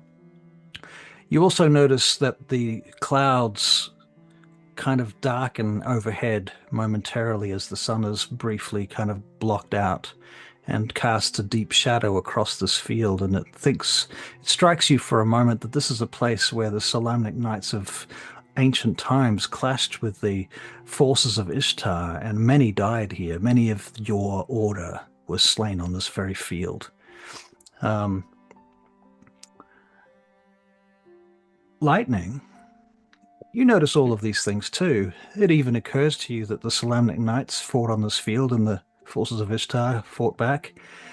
But as you're watching all of these things, amongst the things you notice, you hear some kid saying, "But Dad, that big one, that he's got, his axe doesn't look like my one. It's bigger and it's shinier. Their ones are shinier." And he's like, "Stop it, son. Everyone's got the same axes, all right? Just stop calling out about it. Just shut your silly mouth, all right? Be quiet. We've got to be quiet now. Be polite." I look over to our knight and I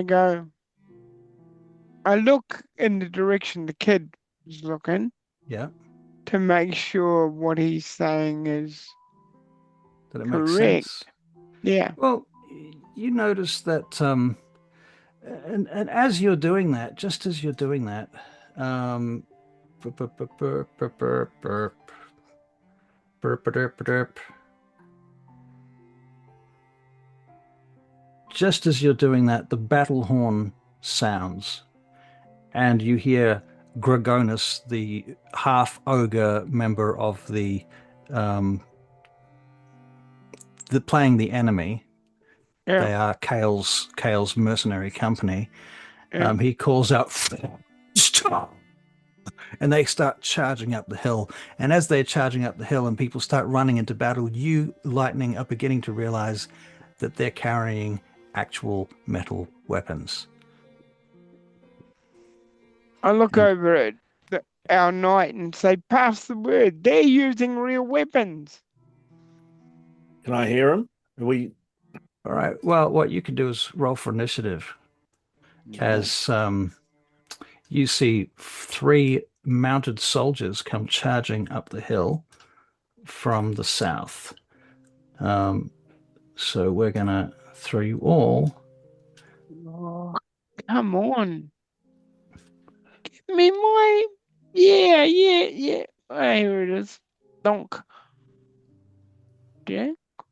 Donk? Let's try donk. There you are. There's my initiative. Oops. I think. Hold on. Yeah, that's mine, isn't it? Different. Must be. What have we got for you? Lightning got a 19. Yeah. Yep. Cool. All right. Izzy got a 17. Kale at a 12. Vinus at a 12. Okay, that's the sequence. I want to give guidance. Guidance. Okay. Who are you putting guidance on? Our knight. All right. So you guys are behind this log over here in the center of the map. Let's make sure that we have the right map displaying. That is not the right map. Why is that not showing me the correct map? Still showing me the tavern as well, for what it's Yeah. worth. Oh, okay. I just refreshed mine thinking that I was stuck on the old one. One moment, please. Let me solve that problem for you. Now, as the fight continues, I want to point something out about this map. The log that you're hiding behind gives you half cover. The wagon down here will give you half cover. The 2 walls will also give you half cover, but also act as difficult terrain. At the bottom of the map down here, you have 3 mounted riders. Lightning, you're first. What do you do? Hang on. Let me look. What can I do? The other thing I want to point out that's very obvious that I forgot. That big fiery thing around the edge of the map, that's called the fray. If you enter the fray, you start making saving throws not to take hits. Right, okay. Okay. Thunder wave. Too far away. Oh. Okie dokie. Okay, that doesn't help. What's guiding bolt. Is that Guiding too far bolt. off? Probably not, actually. But guiding bolt might be useful. Kale, do you have any references or Hang on. I'm just Avery? seeing what the distance is. It's 90 feet. 120 feet. Okay, Yeah. yeah, guiding bolt should hit. Right. Yes, you do have range for that. Okay, so you want to go for A, B, or C? The big guy. Well, the big guy's too far away, actually. He's out of sight. Oh, He's deep in the fray. okay. Your options are A, B, or C. Yeah. These are I'll the go mounted for A. soldiers that are charging you. Okay, I'll so go for A. all right, very good. Roll to hit for your guiding bolt. No, that's a damage roll. You need to roll to hit. Oh, sorry. That's all right. He's on his new meds. Yeah, Fair. I'm on my new mids. I wasn't telling him off. I was just letting him know. Yep. No, I didn't think you were telling me off. Yeah. 17. Wow. 17. 17. You going for 5? Yep, that hits. Do some damage, please. Okay, here we go. Oh, Ooh. fuck. 19. Okay, well, he falls off his horse dead. Excellent. Nice work. And so, yeah, there's that. His horse keeps moving. So, okay, very nice. Well done. Lightning, do you have any other actions, bonus actions, movement, flavor, dialogue, do a little dance, sing a little song? I keep yelling out, they've got real weapons. Okay, various people are finding that out at the moment, mostly the hard way. Isa, you are next. Firebolt B. B, firebolting B. Okay, roll to hit.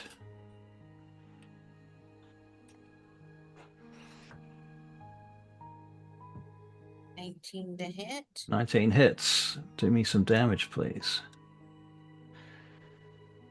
9. 9 points of damage. Wow. Okay, yep, he is bloodied. Woof. Very good. Do you have any other actions, bonus actions, movement, flavor, dialogue, free actions? No? Okay, very good.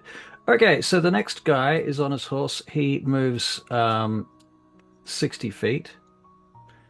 I believe he can move 60 feet. Let me double check. Oh, I have to check the horse's speed, not his speed. Yes, okay, he easily moves that far. And the horse can dash. So I was doing some research on mounted combat, and the bad news is that he can move 120 feet on his turn and still attack from the back of his horse. I know, that's nasty. It is. So he moves in there, and let me just double check one thing. He's going to make an attack with his spear, but I also just want to check because he can actually move out of your range afterwards as well. The horse does provoke opportunity attacks, though. Okay. So he's making a spear attack against whoever this is on the end. Silvanesti. That's Silvanesti. Okay. Spear attack. Roll to hit. That's an 18. My armor class is 18. Oh, it meets and beats. So that's a hit. So you take 5 points of piercing damage. Okay. He's got guidance, if that helps. It does not. Not in this case. I'm learning. All right. All right. Somebody tell Barry what guidance does. Guidance, basically, it helps him if he's making an ability check, like a skill check. Like Okay. if he has to jump over something or whatever. Yeah. Okay. Cool. All right. So he gets to there. Now he is going to move out of range. So Vinus, you can make an opportunity attack against the horses, what you're saying, isn't it? Yes. Yeah. So he moves back out of range to here. But as he does so, you can make that opportunity attack. Okay. What do I need to hit here? Did I just roll? Where did that go? Does a 14 hit the horse? Let me see. God. Yes, it does. Okay, in that case, the horse's speed becomes 0 for the rest of the turn. Okay, so the horse Because doesn't. Vinus has Sentinel. Nice. Okay, beautiful. All right, so you smack him and he stops there. Excellent. All right, Kale, you're up next. Hmm. Okay. Don't really want to get up close and person. Do I want to, like, hmm. So what can I do? Well, we just trapped this guy here. Who knew So, that Kenda was going to make the first kill? Yeah, exactly. right. Um,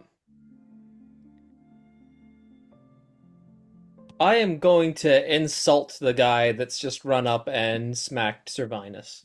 Okay, very well. Wisdom save, please. Wisdom save from this guy. DC is 13. Yep, just let me get his stat block up. Um, wisdom save, you say. That is an 11. Cool. He takes 4 psychic damage and has disadvantage on his next attack roll. Okay, 4 psychic damage. All right.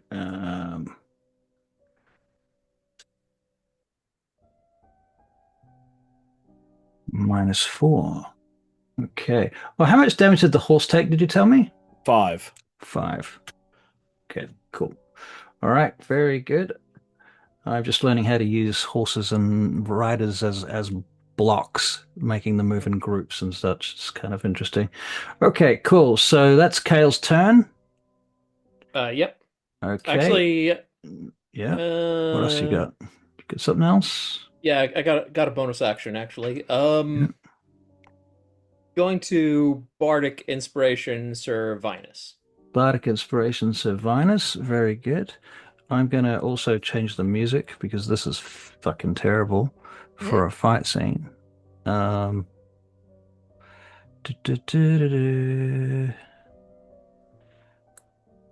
back to music.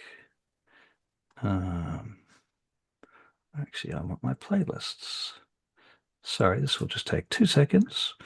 I'm sure you'll thank me later.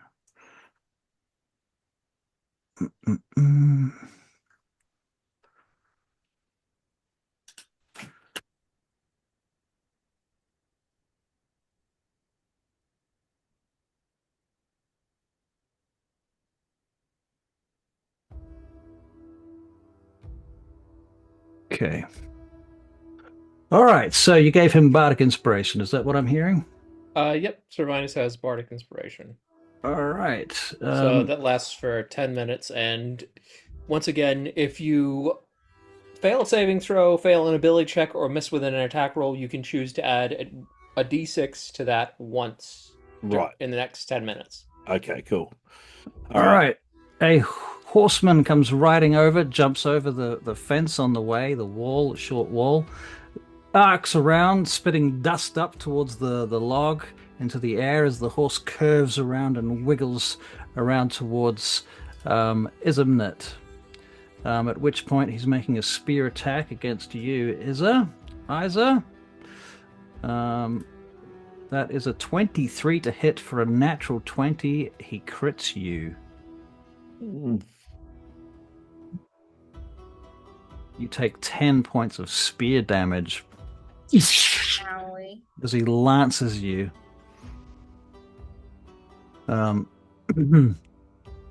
Then he goes to move out past you, and you can make an opportunity attack if you have one, if you want one. You can swing her staff at the horse, I guess. Yep, you can make an attack with your staff against the horse, because has to be a melee attack for an opportunity attack. Unless you have Warcaster, which is a feat. True. So, 15 to hit. That's an unarmed strike. You want to use your staff attack? You probably have like +1 at least, surely. Oh, yeah. It would be There's my staff. 16. 16 meets and beats. Haha. Oh, wait, you're attacking the horse, aren't you? Yeah. Let's see what the horse's armor class is. Well, I think a 14 hit the last Yep, one, so that hits. Yeah, it hits the horse. It's even better. Okay, cool. So you hit the horse for 3 bludgeoning damage, and did you say it stuns it? Does it? no. Oh no, he doesn't. It's only survivors because he's got the sentinel feat. Right, gotcha. Yeah. Okay, very good, very good. Add them as a group. Okay, so the horse takes, what do you say? 3. 3. 3. -3. Okie doke. Well done. All right. We are back to lightning. All right. I haven't attacked yet. I only Oh, had you're the attacking. Oh. you're No, so totally right. I You're didn't totally hear right. the Yeah. night yet. Yeah. Totally right. Do excuse me. Yeah. Yeah. How the Okay. fuck did that happen? I think you, Fucking the I don't know, you initiative must in have hit the this. button twice. Yeah, it happens. I do that. Okay, so it went from Kale. It was supposed to go Kale and then Vinus, but it went Kale and then Guard. And so we're going to skip that and go back to Vinus because you were supposed to go there. Sorry, it was my fault. That's right, Kick their mate. butt. I don't think it will make much difference because you were not in the same position anyway. No. Can I get from here to in front of Isa and attack the guy that speared her? You can move 30 feet. If you move out of the range of this dude, though, he is going to make an opportunity attack on you. Unless you disengage, but that is your action. So that would be the attack that you want to make. So you can, and you can also go, well, I've got armor class 18. Good luck fucking hitting me, bitch. So you can just say, fuck it, I'm just going to try it, which is, I'm not. It's up to you. It's like it's a bit of a gamble, but it's not that much of a gamble. Yeah. All right. Well, I'm going to do that then. I'm gonna So you're going to move. put myself in harm's way over here and attack this guy. So that's 10 feet, then another 20. Okay, so you've moved 20 feet. The plan is to do that, and this guy is going to make an opportunity attack on you. Let's see what he can do with his attack roll. He's got to hit an 18 to get you. That's a 7, so he misses. He swipes at you and misses as you leave his space. And now you're next to Isa, and you're going to attack that dude, are you? Yes, I am. All right, roll to hit. Okay. 16. 16 meets and beats. Cool. And then for 5 points of slashing damage. He is dead. Oh, okay. You cut him down. You guys are quite strong, I must admit, compared to this module. It's not ready for you.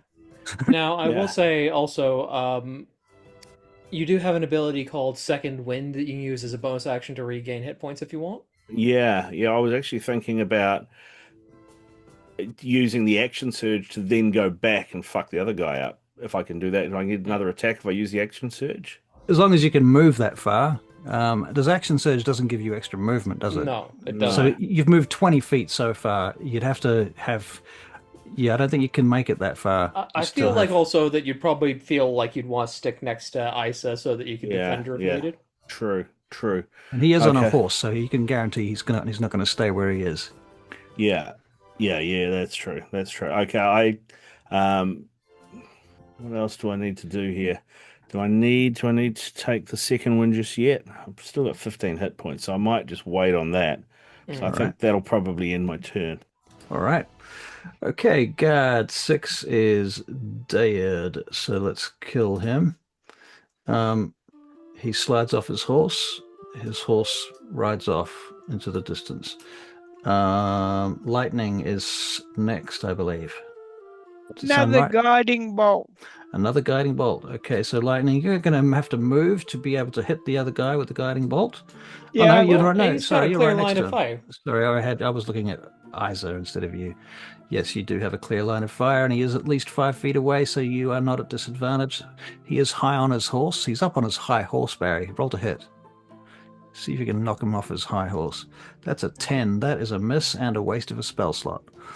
But never mind. Okay, so you've missed. Shoots past him. He pulls his reins tightly and gets the horse to turn quickly, and the guiding bolt shoots past his face.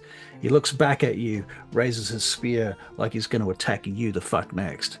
Do you have any other actions, bonus actions, movement, flavor, or dialogue? I'm basically, there's no children on this field, is there? No. Oh, good. All right. I'm looking out for wounded as well. Okay. If I Anybody? can- Okay, yeah. just to be clear, do you know how I described the fray around the edge of the map? Yeah. Everybody else is outside that zone. Okay.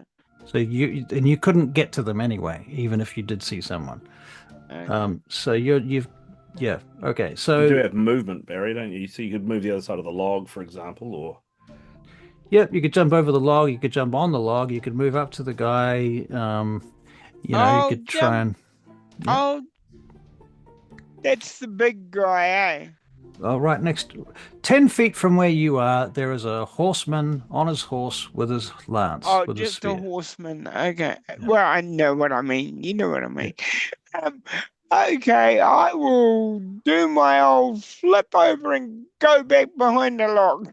All right, so you're going to take cover. That makes sense. And that gives Yeah. you +2 to your armor class, I believe, for Yeah. half cover. I Yeah. mean, with his size, it's probably more like 3/4 cover, but then the horseman can just move around the log. Yeah. Okay, so Isa is next. Isa. I will eventually Close say is your he? names correctly. Isa. How close is he? How close is he from you? Pulling out my little measurement tool, he is 30 feet exactly from where you are. But there is... Oh, wait, he's closer than that because you are, in fact, 25 feet. Kale is between you and him, though. Okay, about 30 feet. Yeah, I have 25 to feet. step out away around him. Yeah, you could And, step up onto the log, or you could step around Kale. I'll step around him and fire a witch's bolt. Okay, so you're moving to here, and you're firing a witch bolt. Roll to hit the witch bolt. I believe it's a to hit roll, isn't it? It's a to hit roll, Yeah. yes. And that's a 12. That unfortunately misses. He's getting quite good at getting missed by people firing spells at him. Okay. And she's in bad shape. She's going to step back in cover. Okay, so she steps back into cover behind Kale. Kale, she's using it as cover. That's fine. He's a mercenary. He's used to it. You can move behind the log for cover if you want. Behind the log. She's in Yep. bad shape. To there. All right, very good. Okay, so our guard is next. He is going to, on his horse, charge at the Kenda. So he goes to here. Now remember, he does have disadvantage on his attack roll. Oh, because of guiding bolt? No, No, because of vicious mockery. vicious mockery. Okay, cool. Good to know. All right, so disadvantage. He rolls 2d20 and takes the lowest number with disadvantage. I'm telling you this because Vinus, you might not know, haven't played too much 5th edition. Okay, so with disadvantage, he still manages to roll a fucking 20. Is that what I'm seeing? That can't be It right. looks like you rolled a 12 and a 17, so that'd be a 15. Oh, it's just adding them together or something, is it? No, it's adding the +3, but it looks like it's done advantage, not disadvantage. I'll just gonna roll again because that was fucking annoying. Spear. Disadvantage. Roll. Why is the log way up there? Are you gonna roll or what? It has rolled. says It's on- 8. 8. It says it in one log and the other log says 8. Okay, yeah, so he misses you. Barry, very good. Okay. And then he is going to move out of your range so you can make an opportunity attack with your hoopak if you wish, or something else. I will do my hoopak. Okay, so it's basically using it as a spear at this point, and it's against the horse. Yeah, it's up to you if Okay. you want to attack the horse or not, but All right, now let's have a look. Now, I have to go back to... yeah. Okay. I'm using my own bag. Mhm. So I'll use it at range.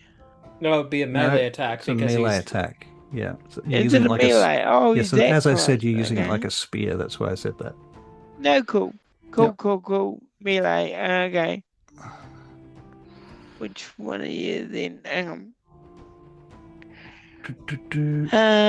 Yeah, this one. Okay.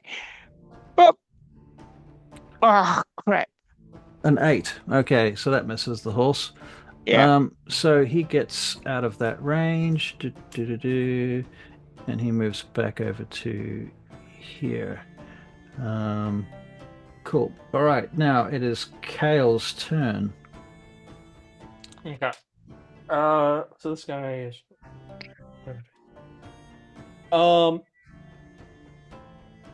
So the first thing I'm going to do Hmm.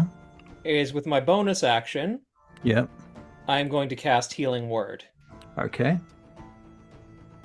So Isa gets 6 hit points back. Okay. There you go. Cool. Isa, 6 hit points. So that's your bonus action. That's my bonus action. Then with Action. my action, I'm just going to keep insulting this guy. Basically, it's less insulting and more just hurling insults at him. Okay. Like the best mercenary insult, like where'd you get your armor from? It fits like I'd fire your blacksmith out if I was you. Right. You can't even hit that guy after what he did to you. Come on, do better. So, wisdom save, please. Wisdom save. Okay. God, wisdom save. Wisdom. Even I got that too. No. 3. No? He fails. You've got Healing Word. You don't have Vicious Mockery. You've He's got, got- you've got, no, you've no, got a he's- taunt. He's got a taunt. It works very similarly. Taunt. I can't remember what it's called, but it's Okay, well, it's something only like that. 1 psychic damage, but it does mean he's only got 1 attack and he's got disadvantage on it. Okay. All right. Take some damage. Okay, very good. Any other actions, bonus actions, etc.? No? Nope, that's my action and bonus action. All right. I'm Vinus. gonna stay where I am. Where am I? I'm there. So 1, 2, 4. So I can get to him. That's about 25 feet. From where you are, you probably, yep, that's about 30 feet, if that's you there, yeah. Yeah. Okay. Now, but- the log technically is difficult terrain, which So I doubles. couldn't just run along the top of it, kind of thing. Like, You know what? You can make an athletics check. If you pass it, you can make it. If you can't, it's difficult terrain, which means that you can. It takes 2 squares for He's got everyone. guidance. Oh, he does have guidance, yep. Does have guidance. And he's got Bardic Inspiration if he's he got needs guidance it. If he and really bardic needs it. inspiration. Okay, it's go a for your luck. 15. 15. Yeah, right. Okay. So you jump up, you run across the log, and you leap down the other side. It's swinging to attack. Roll to hit. Yeah, Do you want and to use your thing to give yourself advantage?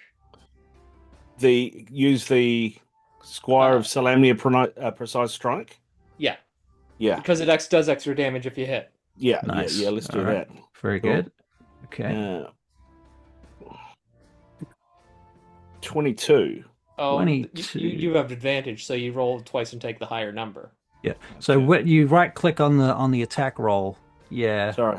Yeah, That's right. You got That's a crit. 20. Net. So you crit. Okay, So so that- right click the damage and choose the critical damage option to roll that. Crit damage. Okay, roll that. 16. And then that adds another 2d8 if he's still alive. So you've killed him, you've killed his horse, you've killed his Auntie Joe, you've killed his friend, you've killed his friend's goldfish, you've killed him multiple times. He is very dead. He had 3 hit points. Okay. Okay, so That's I think that's what they call overkill. yeah, that's overkill. So Yeah. rarely necessary, so often fun. Yeah, exactly. Exactly. Okay, Vinus, do you have any other actions, bonus actions? That everyone's here is dead, it appears, Yeah. until you make a perception check. Perception check. Nope, this is fun. Let's go home. 20. 5. 25. 16. Right. 20. Well, so at that point, Barry, you know the big guy that you keep asking about? Yeah. Yeah, well, he's coming out of the fray now with 4 friends. Okay. And they've just been added to the Yeah. initiative tracker. All right, Cool. so let's see who is next. It is Lightning's turn, I believe. So, All Lightning, right. can you see the map? No, because I've got my thing out, but I'll do it now. Okay. Where is he? Okay, so on the left-hand side, over here where I'm clicking, Yeah. there's 4 dudes coming out together. They're charging together. They are going to have to get past that wall, or at least some of them are. So that will give you a little bit of... I guess we'll see. I don't know how that's going to go. We'll see. All right, Lightning, it's your turn. How many spell slots have you got, by the way? Just 2? He has 3 and he's used 2 of them. Okay, so you got 1 left. Okay. Well, I'm gonna, when they get closer, I'm gonna hold an action and let them get closer and then use the wave. Thunderwave. Yeah. Okay, it might not be worth holding an action for that because it will cost you your spell slot. Regardless of whether they get within range or not. Yeah, if they don't come within range, you're going to use your spell slot. Yeah. But you can wait till they get to you and then use it just as an action. Or you could just shoot your crossbow at them at this turn and then use your Thunder Wave next turn. Or use your hoopak to attack them. I will try with my hoopak. All right, who are you going for? The big guy. The big guy, of course you are. Why wouldn't you be going for the big guy? Roll to hit. Hang on. This thing's doing things to me. Hoopak. Some people wish things were being done to them. Oh, Okay, let's try it. All right, roll to hit with your hoopak. Is that a 9 I see? That is a miss, I'm afraid. Ah, Okay. not doing well today. He laughs as your hoopak stone bounces off his shield. Isn't it? Isa! We'll fire a firebolt at the big Firebolt guy. at the big guy. Roll to hit.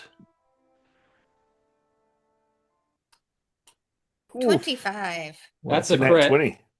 That's a nat 20, eh? Oh, Is that- I didn't. Is that That crit was- damage? that wasn't crit damage. So roll Yeah. Roll the another damage once D10. more. Just roll I one didn't more. realize it was a crit. No. Okay, 12 fire damage. Nice. I got the dragon here. It was here. Yeah, we Yeah, all Yeah. saw I rolled Sarah. it before and noticed it was crit. Now That I'm just gonna means move you gotta- around that. All right, so he takes 12 points of damage. Very well. gonna move You around striping that across the log. face. His whole face is like burned and melted from your firebolt, and he's not impressed. Okay, so you're moving That around the way log. I'm moving around the log and taking cover. Very good. Okay, that guard. Who's this guard? This guy is. That's the. I just angered a half orc. Well, tell me I didn't just add them all as a fucking group. That would be very annoying. Oh, okay, he is dead. Okay, take him off. Okay, cool. Now he's a half ogre, not a half orc. A half orc would be less scary.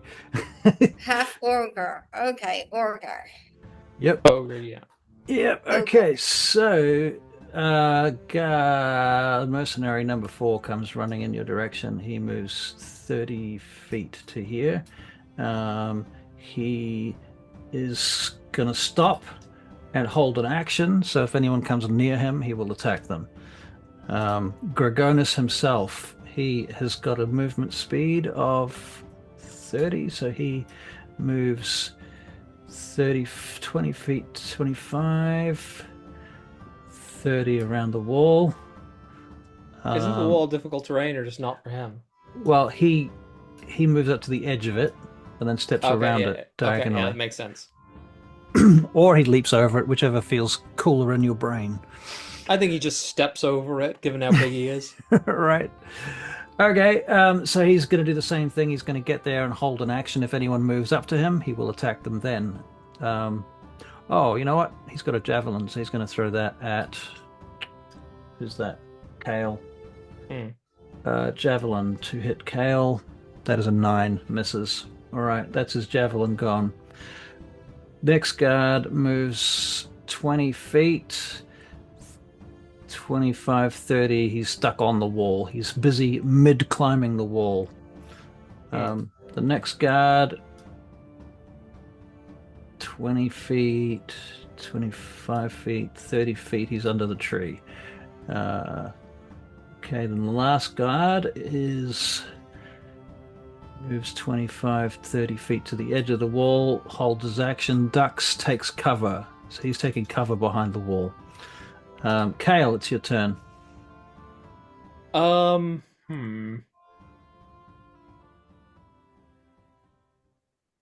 guys worried yet? A little concerned, but I have an idea to even level the playing field a little bit. Oh, yeah? Does it involve killing all the bad guys? Yeah. Well, it involves incapacitating some of the bad guys to make our job a little easier. Right.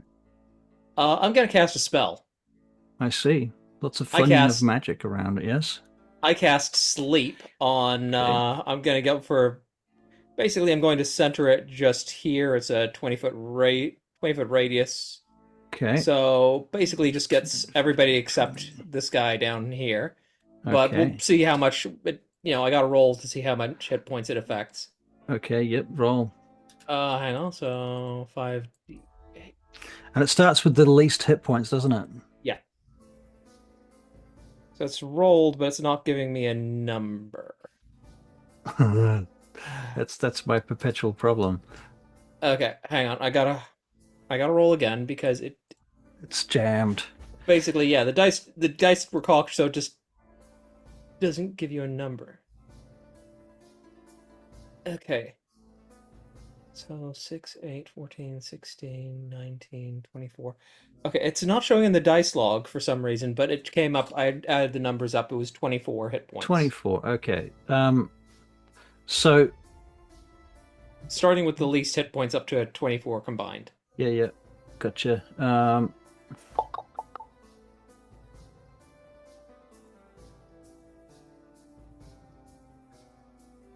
Sleep, you say?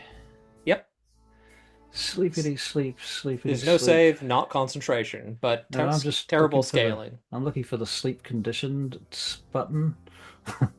I'm just going to put a red marker on them. They are both asleep. Okay, very good. Well done. Is that your action? Bonus action? That's my action. So I used a spell, so I can't cast another spell. Fall back a bit. Bonus Incidentally, action. do you have to see who you're targeting? It's an area of effect. You don't even have to see them. Oh, well, basically, I need line of sight to the center of the point of the spell. Okay. But cool. hang on. I only say this because this guy here at the back, the top one, he was hiding behind the wall. You said he had half cover. I said he was hiding behind the wall. Okay, hang on. So basically, it just says. And this guy was climbing over the wall, so he's definitely asleep. But okay, yeah. So starting with the creature that has the lowest. I'm gonna let it happen because we've done it. Okay, it just says creatures within 20 feet of a point you choose within range are affected. So cool. It doesn't say anything about walls, so it works. Yeah. So basically, bonus action. I am going to give Lady Isa a bardic inspiration as well, and I'm just kind of like. Lady Isa, do you know how bardic inspiration works? You get a D6. That's right. Yep. Perfect. And you can add it to an attack roll, an ability check, or a saving throw. All right. So your turn will be coming up shortly after Venus. Yep. Venus. Fucking Venus. Jesus Christ. Yeah. I always, what's happening is I'm thinking Venus, and then I'm like, whatever I'm going to say is going to be wrong. So I changed it at the last minute, and that's why. Anyway, go on. We got Venus.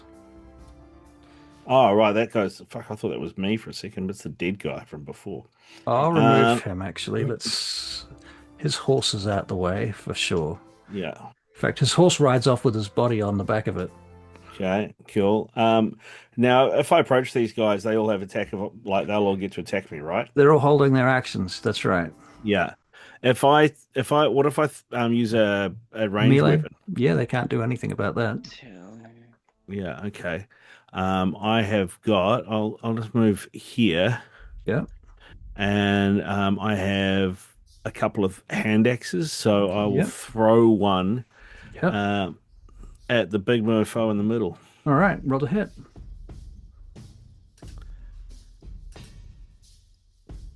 24 That hits. for 6 points of damage. Okay. Very well. Done. Do you have any other actions? Bonus actions. Given this, excuse me. You all right? Given this is about to get real, I'll probably use my bonus action for a second wind to get my hit points back up to 20 if I can. All right. Yep. So you know how that works? So I roll 1d10 plus 2. Yep. Sounds right. It's a D10 plus your fighter level. Oh, yep. Yep. So, So it's plus 4. 2. Yeah. Oh, it's 4. better than nothing. Yeah, it's better than what I had before. Better than a kick in the asshole. Yeah, you're not wrong there. So I will go for. All right. Yeah, cool. Play Nice. change. Back to 19. Got anything else? I don't think so. All right. Lightning is up next, followed by Isa. So just heads up for Isa. But Lightning, your turn. All right. Is he close enough for Thunderwave? No.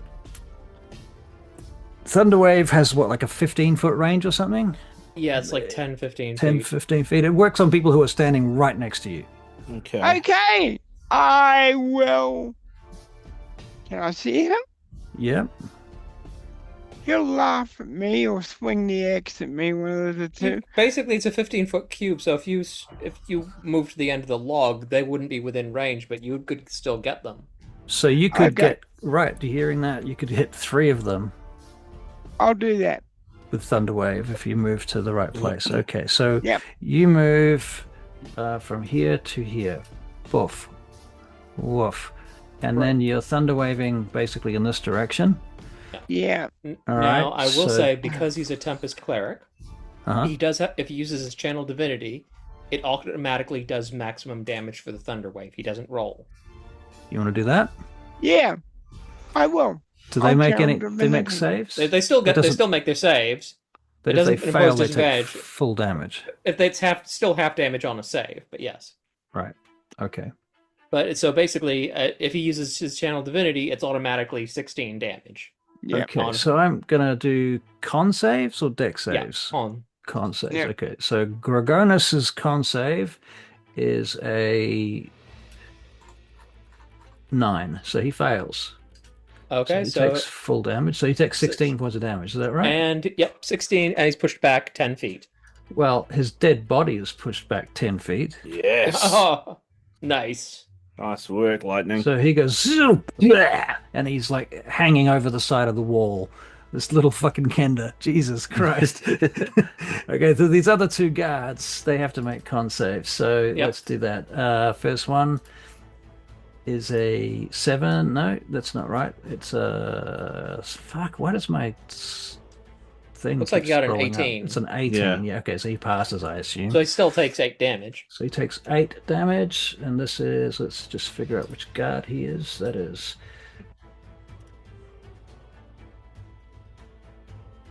Okay, -8. He's bloodied. And the other guy is making a con save. Con save. He fails, so he takes full damage. 16, is it?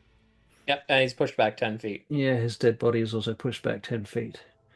Okay, so -16. Oof. Okay, very good. Lightning, you just killed the boss, one of his sidekicks, and did a lot of damage to a third dude as well. Well done. Nice work. Okay, very good. Isa, it is your turn. Just Isa, your turn. firebolt the last one. Firebolt that guy. Okay, very good. Roll to hit. Incidentally, when do these guys wake up? After a minute, or unless if somebody uses an action to shake them, or they take damage. Right, okay. 19 to hit with the firebolt. That does hit. Roll your damage. He's 8. dead. Okay, well done. Any movement? Any bonus actions? No, Nope. I just stay right where I'm at. Stay right where you're at. Okay, fair enough. All right, so I'll remove some dead people from my initiative tracker. And we're at guard 2. So guard 2 is asleep. Guard 3 is asleep. All right, very good. Everyone's down. Let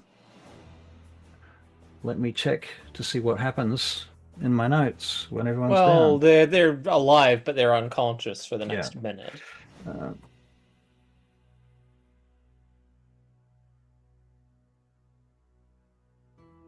Are these guys all human, other than the half ogre? Yes, they are.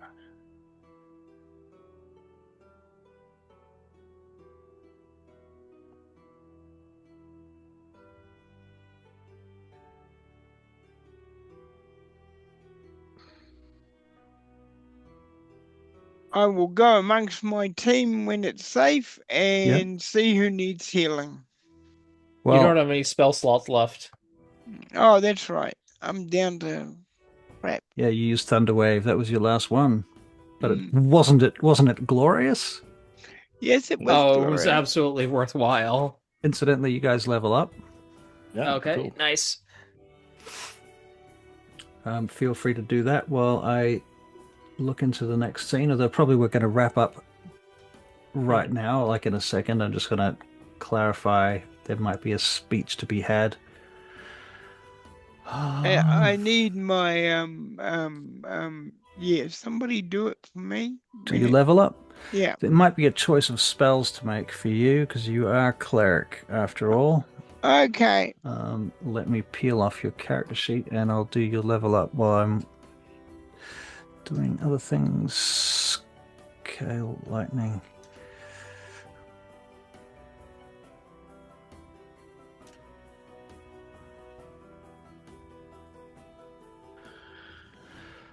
What does a rune knight do? Well, keep in mind you're a knight of Solamnia, so Yeah, so I'm probably better off to be like a battle master or Battle Master's still really good. It fits the Battle Master or Champion doesn't give you as many options, but Champion kind of fits the whole Knight of Solamnia thing. it's but very it's very Battle Master's probably your best option. Yeah. Okay.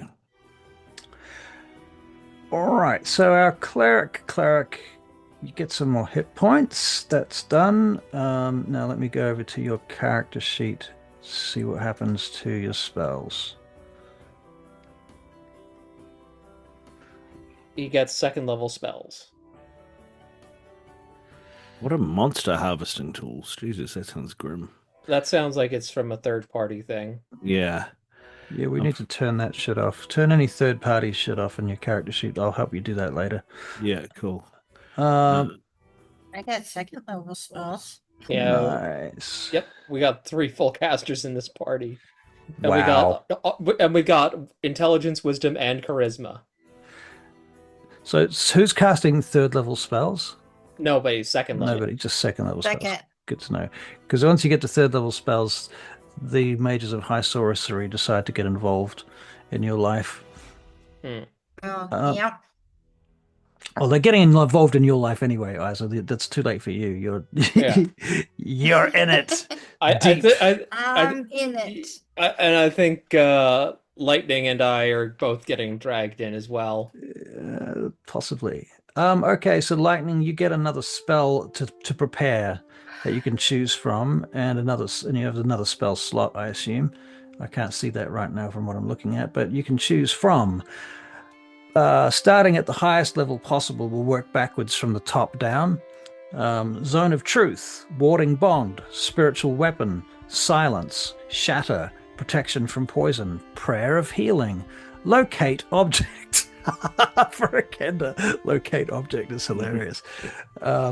Lesser restoration, hold person, gust of wind, gentle repose, find traps, enhance ability, continual flame, calm emotions, blindness and deafness, which is one spell, augury, aid, thunderwave, you already have that, purify food and drink, protection from evil and good, inflict wounds, detect poison and disease, detect magic, detect evil and good, create or destroy water, command, ceremony, bless, bane.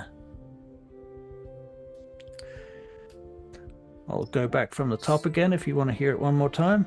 Yeah. Zone of truth, warding bond, spiritual What's weapon. that? Warding bond. I think it's crap, but that's just me. Warding bond's not good on you. Don't worry about it, Barry. And besides, the material component costs 100 gold, which we don't have. Okay.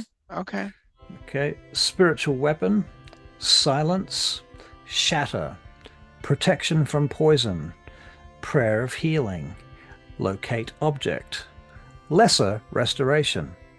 Locate object. Locate object. You like the sound of that? You know, okay. All right. Do you want any thoughts from the rest of the party? Yeah, go on. Well, he can change it on a long rest anyway. That's true. You can change it on a long rest. That is true. I have to keep that in mind. Okay. Very good. In which case, let's not worry about it. You choose locate object, and if it's crap, well, you'll know about it because you'll never use it, and you go, I want to change my spell. Yep. Okay. Very good. So if I take Battlemaster, I get 3 maneuvers. Yep. So I think I'm going to take goading attack. Okay. Sweeping attack, which means if I say like I attack, there's two monsters or whatever. I attack one, and using sweeping attack, I can hit the other one with the same strike. So basically, hit 2 with 1. Sounds sexy. Yeah, and then maneuvering attack. When you hit a creature with a weapon attack, you can expend a superiority die to maneuver one of your comrades into a more advantageous position. You add the superiority die to the attack damage roll, and you choose a friendly creature who can see or hear you. That creature gets to use its reaction to move up to half its speed without provoking opportunity attacks from the target of your attack. Sounds good too. Do you need me now? No, except to say that you actually now have 4 first-level spell slots and 2 second-level spell slots now. Wow. Which is better than what you had. Doubled your lot of spell slots. Doubled your spell slots, yeah. Wow, yeah. I'm quite impressed. All right, Barry, you have a good night. Thank you. Yeah. Good night, everybody. Namaste. Barry. I was gonna, you all right there, mate? Yeah, I mean, personally, I'm just deciding between mirror image and invisibility. Yeah. Either work. They're kind of same but different, right? Well, no, mirror image is like basically combat only. Invisibility is more of an out of combat spell. Yeah, true.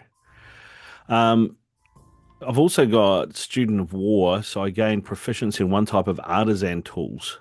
Yeah, so it could be like blacksmith tools, woodworkers. That's kind of what I'm thinking. Cartographers, navigators. Yeah. Suddenly, these tools appear in your pocket while you're standing on high hill. He's got the proficiency. He doesn't have the tools themselves. Right. Yeah.